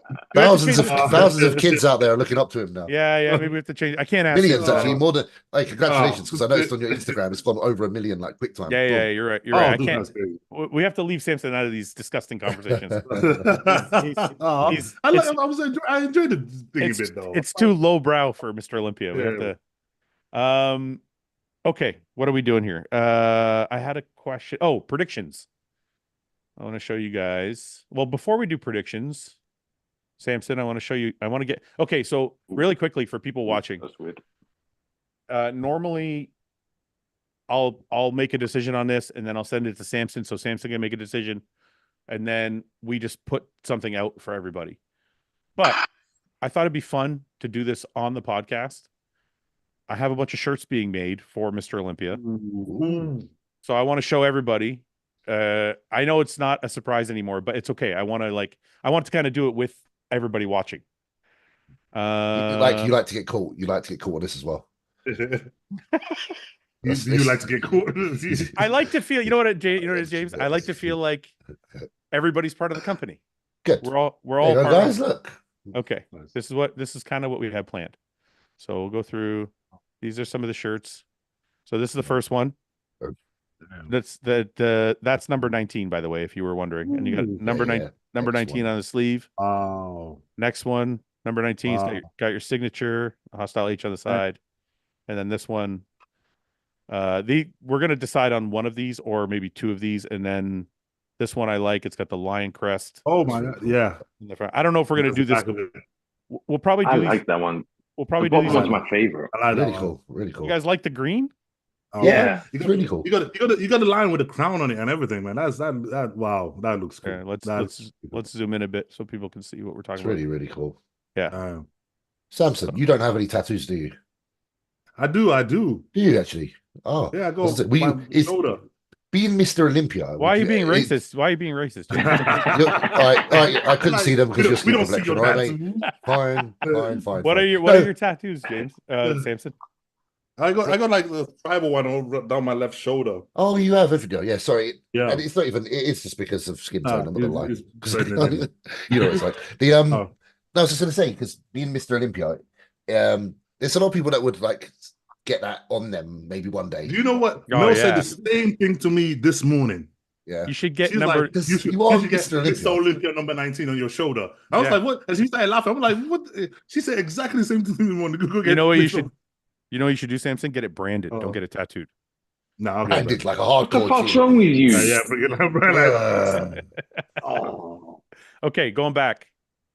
A lot of people like the green in your chat. Oh, wow. We're dropping a hoodie, Dauda with the 19. Yeah, that's really we got cool. HOSSTILE on the hood. We got the lions inside the hood. We got the British flag and the number 19. Oh, yeah. Oh, that's cool. It says coming home here. Yeah. And then we got a little fabric loop here. And then I'm not sure what the saying is. I have to ask our designer. I'm not sure, but it looks good. Yeah. And then we have the piping, the Samson Dauda times HOSSTILE piping. Wow. That's really cool. Yeah. Man. So what do you guys think? I think that's cool, man. There's another reason why you should win the Olympia. Man. Just to get a nice hoodie. Let's see. What does everybody in the chat think? Green one is the best. Do the green, but also in other colors. We are doing that. Yeah, we'll do the green one. We'll do it in other colors. The hoodie is dope as fuck. Yeah, I just saw that. Ruben Cruz says the form your brought. Okay, wait. The form you brought Hunter in was insane, Ben. Yes. So basically saying well done with Ben. Yeah. So also 1 sec. Haters from this previous show can suck it. LOL. Also, I bet Ian knocked on your door every time at the Airbnb, Fouad. Yes, he did. I was trying to jerk off. He kept on knocking on my door. Sorry, we've gone through Samson. We went through Martin. We didn't talk about Hunter, Ben. I have to tell you, I got a lot. I got a lot of shit for my Friday commentary because I actually thought Hunter was like, it could have been third, probably fourth on Friday night. On Friday night when Hunter came out, and this is something I have to continually tell people that pitchers don't do it, but he looked fucking phenomenal on Friday night. Saturday, he still looked big, but he came back he looked like he was a little bloated, like maybe something wasn't agreeing with him.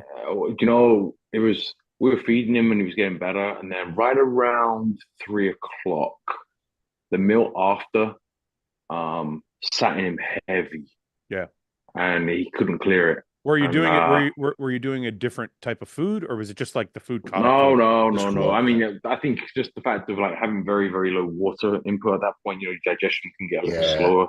Yeah. The carbs were very high, and it was only carb. I mean, he's literally only eating carbs. There's no protein at that point. I mean, and it was like from Friday morning through to stuff after finals. The meals are almost identical. We were just repeating them, and just, slight little adjustments on them, but nothing crazy. And then that last one just sat in him. And it actually was funny because after he did confirmation on Saturday night, I think he did his routine and then he came back and then he disappeared off and took a giant shit and come back and was like, damn it. You needed that shit earlier. Little too late. Yeah. So, Ben, you told me leading up to Friday he was having trouble, like the food wasn't sticking, like you were feeding him like mass amounts of carbs and you just kept on losing weight, but you kept on feeding I started just to go into I think I started feeding him. I fed him a little bit on Tuesday, but then Wednesday was the first day of like a carb up, so to speak, and he lost a pound. So I think that was like 700 grams on Wednesday. So then we went to 1,200 on Thursday, and he lost more weight into Friday. And so then Friday ended up being something like 2,000 into Friday night. Sorry, Ben, I just want to interrupt for 1 second so people know. So you're talking 1,200 grams of carbs, say, like whatever carb counts you're talking about. You told me at the time you were feeding him like an ounce or two of protein per meal. So his protein was really low. On Thursday, yeah. On Friday, I took protein all the way out. Oh, wow. So he was only eating rice and coconut oil or like a cream of rice with like ghee butter, like one of those like combinations, whichever one he kind of was more comfortable digesting and eating, and like he tasted better for him. But yeah, on Thursday, it was like, I don't know, like 50 grams of chicken in a meal, like very low. But again, you saw like when he came out Friday and he can pull that vacuum, it changes the whole dynamic of his front shots. Yeah, oh yeah. He was able to really On Saturday when he couldn't pull the vacuum, it ruined his lines completely. Yeah. And then in fact, I think he was a little bit spilled over on Saturday compared to Friday.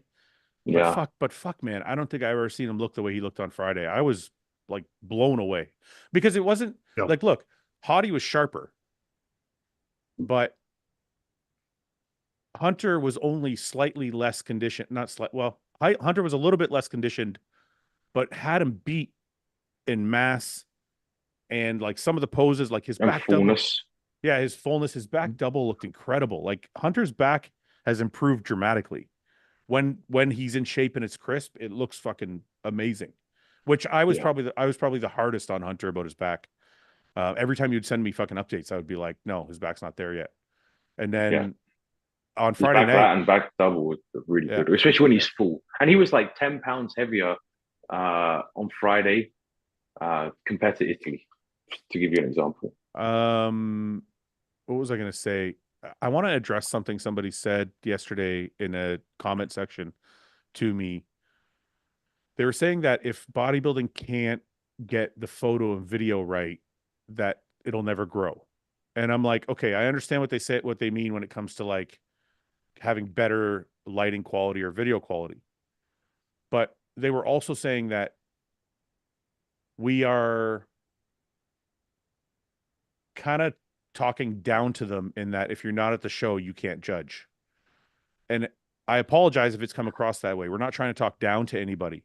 It's just a sport that it's a three-dimensional sport, and you can't judge accurately unless you're seeing the transitions, unless you're sitting there in person, because not everybody comes across the same way in photos. Yeah. So what's crazy to me is when you see people from the crowd posting the iPhone videos of the comparisons, you're like, these are perfectly good. Different. Yeah. Why can we not translate that through a live stream? Yeah, I don't mean to keep harping on it, because it is probably frustrating to the viewer to be like, well, I'm watching the show, why can't I judge? And I don't think it comes across the same way. And also, like I said on the last a previous podcast, I said you can judge. It's fun to judge, but you can't have an expert opinion without being there. Yeah, no, you can't. You have to be there. Yeah, you can say, like, you can preface it by saying, I'm only judging by photos, but this is what I see. There has to be that disclaimer there. Yeah. There has to be. And what's I guess frustrating about it, because you can't say, well, it's the same for all the athletes, because some athletes photograph differently than others. Yeah. Like Andrew is obviously one of the greatest ever. But if you see a picture of Andrew and it looks like it should, but it translates better because of his skin tone and the way he's put together than, let's say, Hunter or someone like even a white guy, I guess. It's just a slightly different translations through, but it's still never the same. The funny thing is, when people said to me online on Friday, Hunter looked like shit, because they said, oh, you're fucking crazy. He's not fourth. He's not third. There's no fucking way. And I'm like, if I looked at the photos only, I would agree with you. Mm-hmm. If all I saw was the photos, I would agree with you. But being there, it was totally different. So, and when you see him move, like as well, when you see Hunter move, you understand how big structurally he is. Yeah. Like this is so dense as well. Like, this is an impressive photo, right? But when you see him next to the other guys, you're like, fuck, That's from Saturday too. That's not even. No. Saturday. I know. But the point I'm trying to emphasize is like, You can't tell his muscularity. You cannot tell, like you see him over here. Mm-hmm. Look how much bigger he looks than everybody else except for Sam. Yeah, except for Samson and Andrew. Like he's the third. It's literally he could. He's the third biggest guy on the stage, and I know size isn't the only component, but a lot of his qualities get lost in photos, I guess is all I'm trying to say. The back double too is like for me this time I was like, holy shit! Like to actually have him stood in that, like, and the detail he has from elbow to elbow in the back double. He's got that tricep detail, hasn't he? You know, like Phil Heath arms, kind of. And they're into the rear delts. Yeah, it was a great show. Everybody, I thought. The thing is, even guys in the other callouts looked fantastic as well. Yeah. Oh yeah. You know? Look at this fucking kid. Look how thick his legs are, man. It's the rec feminine as well, like the middle of his quad. Yeah, we were saying this. Me and JP were talking about this, like how thick his rec fem is. Yeah. Good, he reminds me. He's got like some of his shots. Obviously, my training partner's like this fucking tall, but there's some shots that I'm quite positive in what my training partner might be able to pull off in a year or two, because he's kind of got some muscle bellies that are reminiscent of those kind of just nice bumps. What's interesting, I think Martin has some improvements to make in his posing too that can really help. Mate, it goes a long way, doesn't it, at this point? When you posing at the Olympia is everything, isn't it? Look at this. That side triceps so fucking awesome. You see shoulders and arms. These arms have come up a lot in a year, haven't they? Yeah. Notice. Look at this. This is Friday night, right? I'm pushing the hat out. Step side. Is this Friday night or Saturday? This is Friday. Yeah, that's Friday night. Yeah, this is where he got super excited, and then I think he might have had like a little. No. Sorry. This is Saturday. Friday's where he got really excited. There was Andrew. I don't remember Hunter. I don't remember Hunter being in this call out on Saturday. I don't think Hunter was with these guys on Saturday. Martin didn't go in the middle. Martin didn't go in between Samson and Hardy or Derek on Saturday. No, I know, but Hunter's standing in this lineup. He's right there. He was in that lineup as well on Saturday. On Saturday, he was. Yeah, at the very beginning. Oh, okay. Because Saturday was the only one they moved us around that much. Andrew's on this far end. That much. Yeah. Yeah, Martin looks good, man. The one you're talking about, the adrenaline dump, was when they had the second call out, which was Friday night. Hunter, Andrew, Martin, and they had Bonac on one end and Raphael on the other. That's fucking great. Hardy's chest is silly. Hardy's great. Hardy's fucking a great fucking champion. It's just there's just different components, different champions. They're not just apples and oranges. And it's not just that. Like, this is Mr. Olympia from the front, but it's not the same. Like he lost something from the back. Mm-hmm. And I think but I also believe that stature does reign important. I think Samson's structure is so important for someone to be considered the epitome of mankind in a physical look. You know, like Mr. Olympia is meant to be the ideal body. Right. And with that, no disrespect to shorter fellas, because I've got my training partner, short fella, but there comes this stature thing that I find is part of the component as well. Well, yeah, a big man with muscle in a filled out frame is always going to beat a small man. It's how imposing it is. Yeah, you know? of course. I just think if I'm trying to break it down in bodybuilding terms, something happened to Hadi, especially on Friday night. His lower body, the adductors look shallow and the quad doesn't sweep as much from the back. So his legs from the back looked very undersized or underwhelming.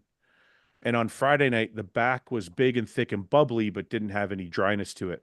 So all of the shots you see from the front are like peeled out of his mind, and from the back, they weren't. So I think that's what kind of held him back, because from the front, he's still outstanding, but from the back, he wasn't the same. It wasn't the same level. Again, it's like you just got to look at a whole body. And what whole body do you look at and go, oh, that's Mr. Olympia?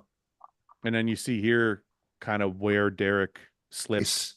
It's a little bit of the legs. The proportions are throwing it off, aren't they? Yeah.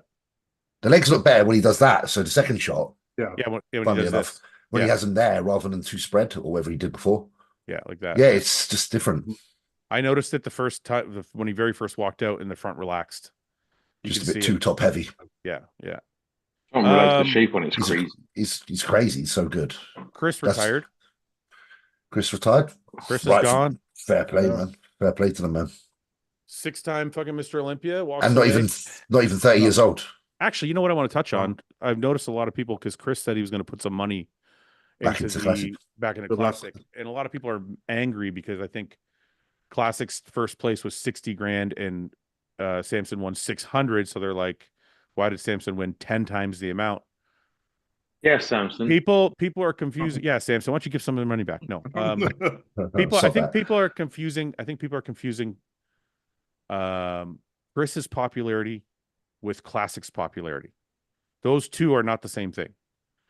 And Chris's popularity also, I guarantee you, out of the 20 million fans or whatever he has, probably a fraction of them actually care about the competition and going to the competitions, whereas they like Chris for Chris, spending money on the sport.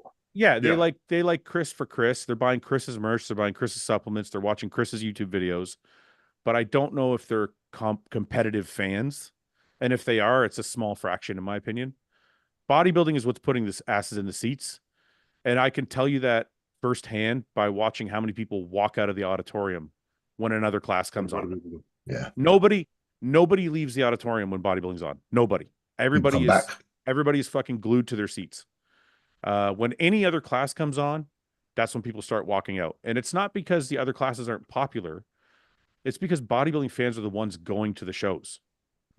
You know what I mean? Like the audience is not made up of bikini fans or wellness fans. The audience is made up of bodybuilding fans. They're the ones spending the money. They're the ones that are going there to watch. People want to see a freaking person. Right. So I don't think it's fair to say, well, Chris has 20 million fans, so he's the most popular guy. So that means Classic's the most popular. No, that's not true. He's the most popular personality in the sport, but Classic is not the most popular class in the sport. So there has to be that differentiation there. And I think when I go, obviously I own a gym and I talk to a lot of members. A lot of people feel like open bodybuilding is where a lot of people don't think they can make it to that. So what I'm trying to say is that they believe the difficulty of becoming the best open bodybuilding in the world is harder than it is to become the best classic. Not that they probably won't even become the best classic because that's still miles away. But the consensus is that open bodybuilding is almost unobtainable for so many. And I think that gives it that whole, you know. This guy, Lucas Sav says classic competition has more fans though. No, it doesn't. No, and if it does, they're not fans that are paying to go watch. Yeah. They're more fans that like watching Urs on YouTube or they like following Ramon and his YouTube channel. They're not going to watch the competitive part of it. Also, I'd argue those people that like classic, they're so interested in their own training. More of them are in the gym training to be the classic guy. Yeah. But when you want to be the guy, you don't necessarily support the sport. Right. Because I've seen that. Because I say I got a gym. The classic guys are in there. They're training. And all to them, they're doing their thing and they're trying to become the best classic guy in the world. The open guys, the guys that like open are fans. They don't even train, some of them. They're fans. Yeah. So there's a lot more, I would say there's more people training to be classic than ever before, for sure. But there's more fans that are for open bodybuilding. Right. I see it all the time. What was I going to say? Somebody wrote, what the fuck did somebody... Oh, I was going to ask you guys, do you think Classic will take a hit now that Chris is leaving? I think Urs is quite a good character. I mean, like, his following is obviously tremendous, and he does carry that class quite well. Maybe there's some characters in it that keep it a shine, but Chris is hard to spot. But to the same level. Yeah. Well, that's what I'm saying. Chris is impossible to fill those shoes, isn't it? Yeah, because there's kids out there that are like literally cutting their hair into mullets and fucking having mustaches just because they want to be like Chris. So when Chris is gone, what happens to that class? Right. My receptionist at the gym, Josh, is the twin of fucking Chris Bumstead. Looks exactly the same as him. We wind him up. We come in. We say congratulations on retirement. Like the dude is spinning. They all model themselves to look just like him. It's crazy. All right, let's take some questions and then we'll get out of here. Hey, we didn't get predictions. Oh, predictions! I forgot about. What was predictions for? You guys got spanked. Oh, I got absolutely. Look, I know I failed. No. I voted Team Andrew. I got smashed. All right, sorry, Samson. See you later. So these were your predictions. I'm leaving the room. Where's Ben here? There's James. Andrew. You're a fucker pointing me out. Yeah, I had to. Andrew, Hottie, I'm thinking into my chair. Samson.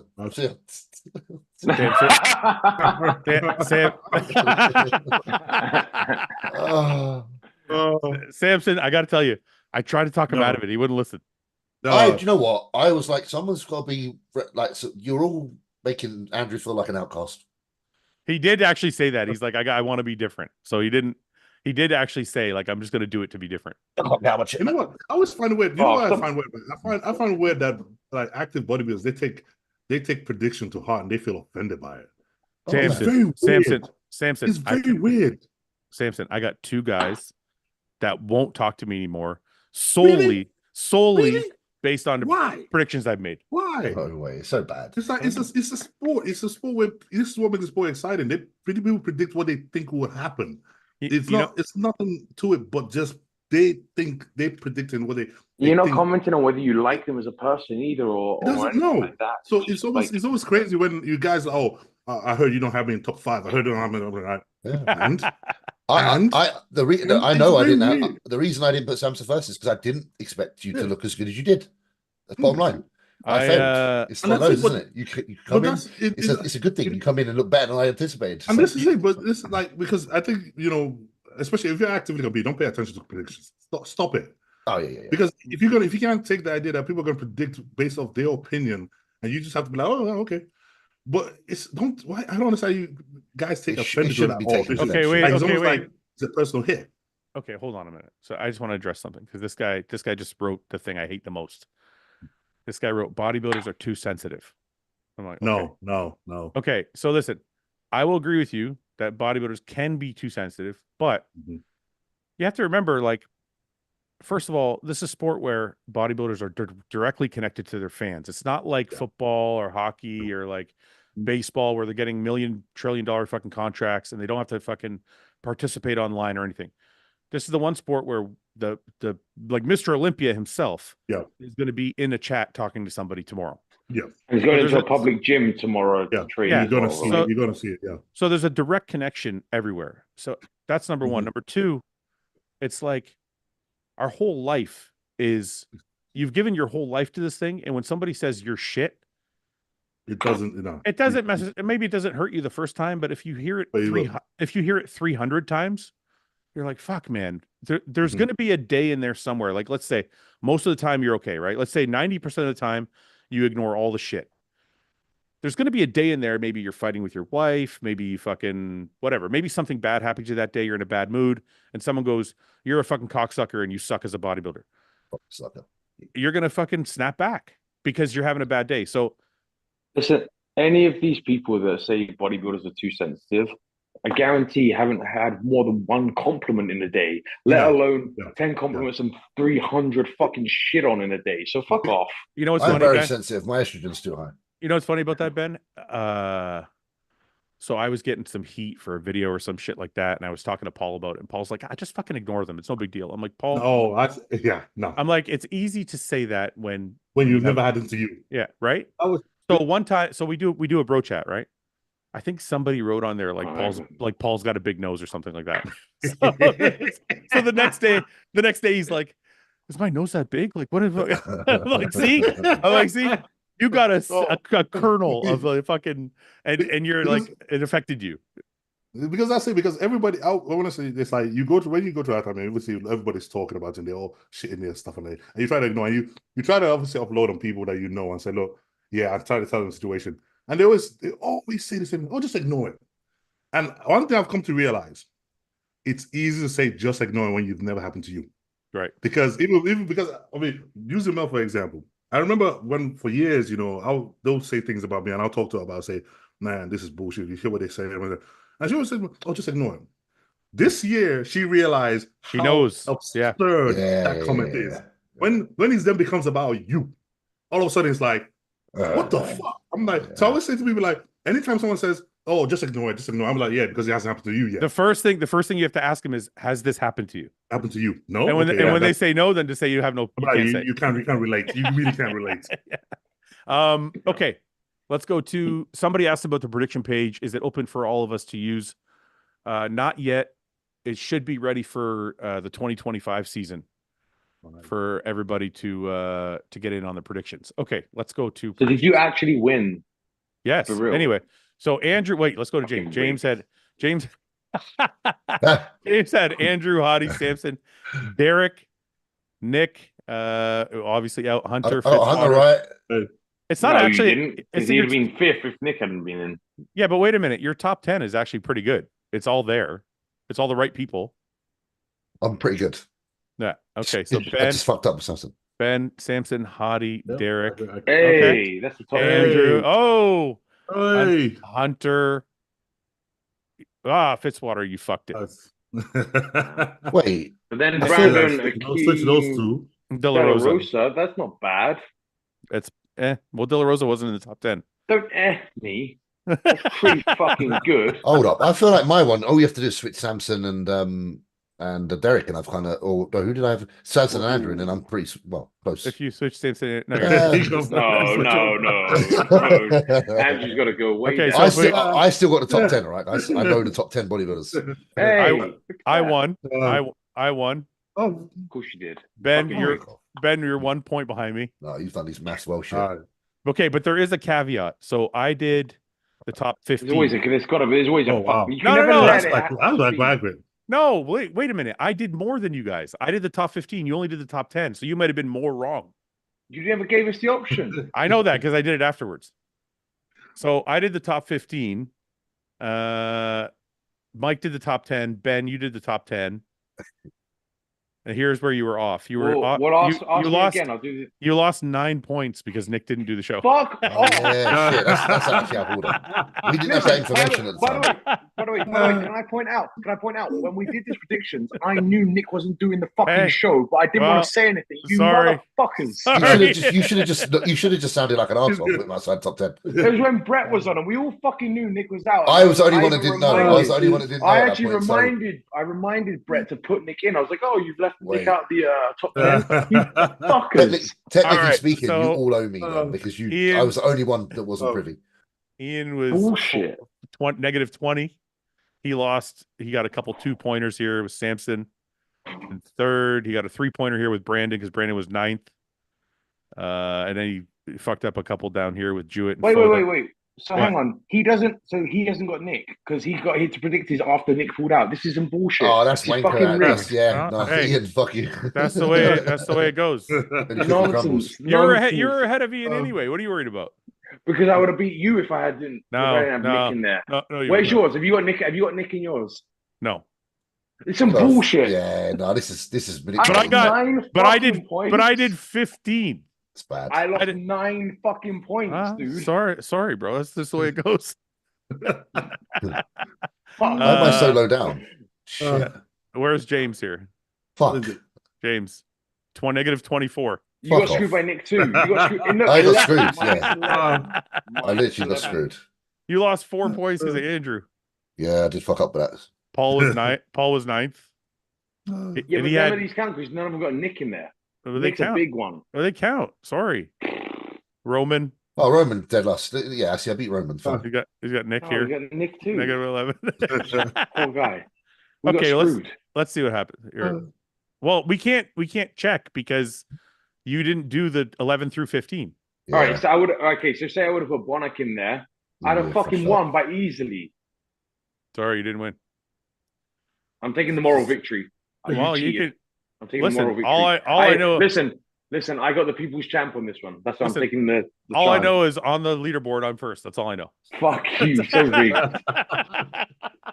You even cropped Ben's picture to make him smaller. Yeah. I swear to God, I did not. I was gonna ask the guy. What the fuck? I was going to ask the guy. I'm like, why? You got so many pictures of me. Why is Ben smaller in this picture? There's a space so many below pictures of me him. when I'm like 260. I didn't. So many fucking pictures of me. Okay, wait. Pick that one. Wait. You motherfuckers. One second. Oh, I see what's happening. Hey, bro, can you please change Ben's picture on the results page because he's really mad that he looks really small. Can you please? I'm fucking pissed. Please find a larger photo of him. He's got to stretch that one out. Thank you. Was that the clown? Oh my God, that's hilarious. Okay, Ben, James, I think you have to get a tattoo now. What is it? What's gonna get? You have to get a tattoo. Yeah, what was it though? What tattoo? It was a bodybuilding bollocks tattoo, I think, or Oh, right, a cool. hostile tattoo or something. Anyway, okay. I'm not. I'll get it done. I'll get it done. Let's take a few questions, and then we're gonna go. Anybody got any good questions here? First thought: Ben's picture looks like Jeremy Buendia. You did a little bit with the old bandana. Fucking, I'm getting killed today, aren't I? That's it. I'm just getting fucked over. Let's see. Ben got robbed. No, he didn't. No, yes, he did. Ben yes, he did. Ben got robbed. Well, there's some foul play. Ben didn't get robbed. He didn't even choose the top 15. He picked the top 10. Didn't get the opportunity to. Yeah, well, maybe you should come on the show more. By the way, the chat is on my favor here. Look at this. Yeah, it's okay. That's because listen, people hate it when I win, but I just keep winning. Doesn't matter. You won your own game. You won your own game. I rigged the game so I could win my own game. That's the beauty. That's the beauty of having your own. You would not even apologetic about it. No, I'm not. Win. I totally fucked it. I don't care. I just. Okay. You know what? Let's take this one last question. What do you think of Terrence Ruffin's position with his ability to put on a few pounds for the next Olympia? I'm not versed enough in classic to comment. I think Terrence has got a good chance of, now that Chris is gone, to come back and win the whole damn thing. Why not? Is he big enough though? With people like that's why he's got time. Nobody's got time now. That's what he's been doing. I think he could do it. Yeah. He's very good. Fouad, are we able to put? What about Mike Sommerfeld? You know, Wesley slipped pretty bad. Yeah, he did. Mike looked fucking tremendous, mate. Yeah. What was the classic predictions? We did those, didn't we? Or they just fucking. I fucked those too, just so I could win. Yeah, you did. I bet you fucking did too. Let's go back. I had Summerfield relatively high. Classic. Yeah, I think we all had him top 5 because he was looking good anyway, wasn't he? We definitely had him. Oh wait, we got to put the results in. Oh, you haven't even done them. Chris, Mike Sommerfeld, Urs, Ramon, and then Breon. Where's Breon? Is he? Oh yeah, Breon was 5th. Yeah. Oh, there he is. Breon. Do we know who 6 through 10 was? 6th was that young guy, wasn't it? The back, the big guy. Yeah, Jose. Yeah, and then 8th I know was Wesley. He was I think 8th. 9th was. Yeah. He was 8th. Yeah, Wesley was 8th. Wasn't Michael DeBull 7th? Yeah, 7th was Michael DeBull. Results. Yeah, he was. And then 9th was Grego, I believe. One second. Where's Yeah, I've got it here. I've got it. Oh, you got it. Summerfield. Yeah. Bumsford, Summerfield, Urs, Ramon, Breon, Jose, Michael, Wesley, Michael DeBull. DeBull. Yeah, DeBull was, Michael DeBull, in the 7th. Vizers in 8th. That Menegate in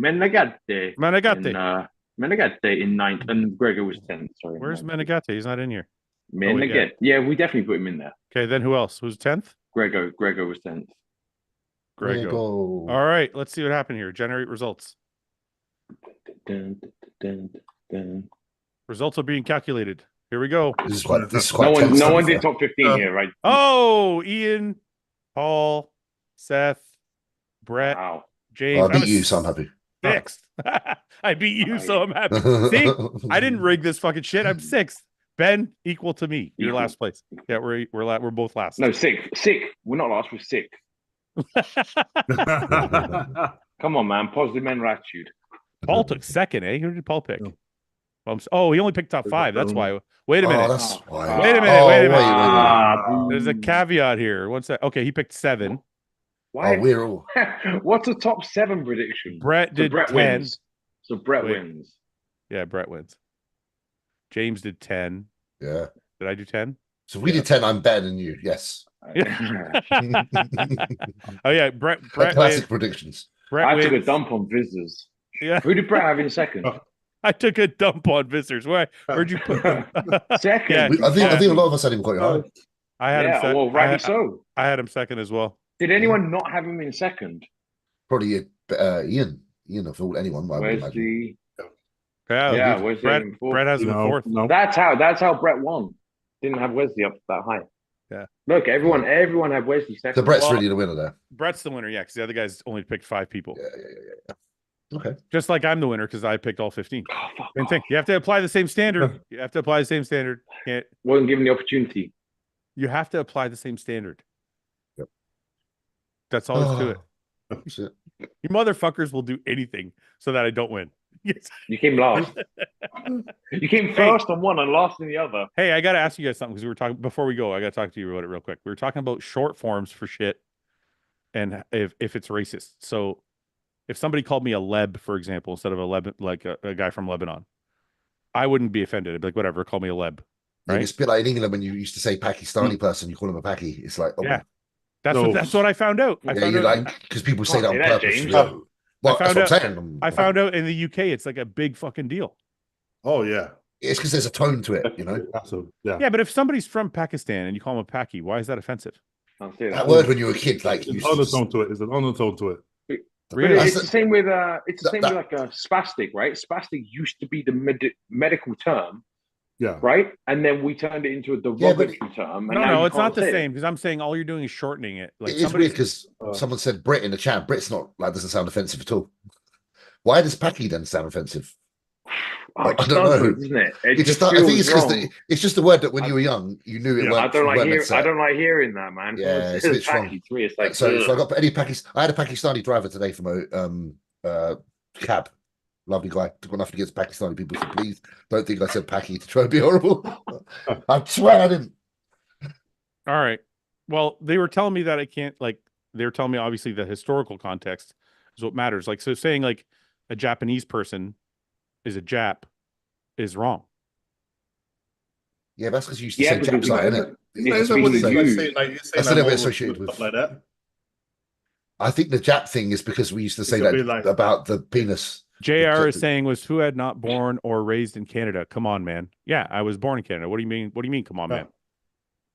I don't know why is he saying that. But you're right. There are some. I'm reading some comments, but I can't say them out loud, so I'm just going to be quiet. There's some bad comments in there. We'll leave that to you guys. Okay, let's wrap it there. Let's not get too carried away. Yeah. Samson, what's next? The Arnold? Yeah, Arnold Classic. So how long do you rest before you get back to it? I probably got about 2 weeks of just kind of calming down and resting. That's it? Yeah, but then I'll start to slowly get back in the gym and everything else. And I'm moving houses as well, so it's gonna be nice, man. I want to get that done before the prep for the Arnold starts. So. Moving house season, Samson. You see, moving houses season this year, you know, baby. I don't want to be too personal. I don't want to invade your person. What have you done? Like, do you feel like you've had an upgrade? Is that what it is? Oh yeah, I mean this one. I've been trying to move places for like 2 years now. Okay, cool. Everybody's asking for a long time. Oh, what happened to the Arnold money? I was like, yeah, this is what it's been for. We've been waiting for a long time to get our house, and eventually we finally. It's so funny with people like, what happened to the Arnold? Like, why is it none of your business? Maybe why is it none of your business? Like, maybe I burned it all. What do you think? Are you moving? Are you staying in your same area? No, I'm moving to Lancashire. I don't even know where that fucking is. That's Midwest. That's the way he likes it. He's like, that's towards me more, isn't it? Where is it? Oh, like, don't say where you're moving. No, I've had enough people show up at my door already. Without saying too much, it feels like you're going to be closer to me then. Yeah, you're probably be closer. So that's good. Right? All right, decent. I don't. Last comment here. I don't think Andrew can crack the top 4 until he learns the side poses. He's giving away the side shots. Thoughts? There is some posing things that need a heavy adjustment there. Samson knows he's the best poser in the chat. What do you reckon? Yeah, I think he can easily adjust them ones, the side poses as well. He doesn't. It's not like he doesn't have the width. He is wide as hell. Yeah, just go get into it. I don't think he capitalizes well on his side shots, and I think that's just a slight adjustment. Then that's mainly it. I look at him and I feel like. You think he's got the hamstring development wise though? Even he's getting wider. But at the same time, I just think like it's obviously his position and the way he sort of poses to it, and having that sort of enough practice on actually how to hit it, not just that, but hit aggressive to draw attention to that to pose part of it. So I'll tell you what it seems, and I've actually seen I've seen all of but 2 of Andrew on stage, and one was the Arnold Amateur and the other was the Arnold UK. But I've seen him in person in every other show. His energy and demeanor change way too much if he's not where he expects to be in the call out. He just, I hear that. You can his see whole it. energy just like fucking deflates. And then all of that like Texas Pro energy that he comes out and he's got this like swagger to him, which just kind of like his whole physique just booms. He really lets it get into his head. Yeah, I think he was disappointed with what he brought to the Arnold, looking at what Chris was talking about. I think they kind of knew that it wasn't what he wanted to bring. So I think if you walk into a show feeling that way, it's kind of sometimes hard but he projects. You know, some guys can fake it. Yeah, some people can fake it. Yeah. He cannot fake it. He wears his emotions on his sleeve, and it's really apparent when he poses. Yeah, I think I'm a bit like that too, to be fair. All right, boys. Well, thanks for coming on. Samson, enjoy your trophy and your winnings and your time off while you got it. James, that thing's been sat there the whole podcast. You what? Dude, I love the thing that Sandow just been chilling there the whole podcast. Mr. Motherfucking Olympia. Right? Yeah, you're one officially in the podcast now, right? Dude, you're one of there's like 9 billion or whatever people on this planet, and how many have had the Olympia title? You're one of them, mate. Think about that. Yeah, it is special. All right, guys. Well, enjoy. We'll see you guys next week. Thank you, boys.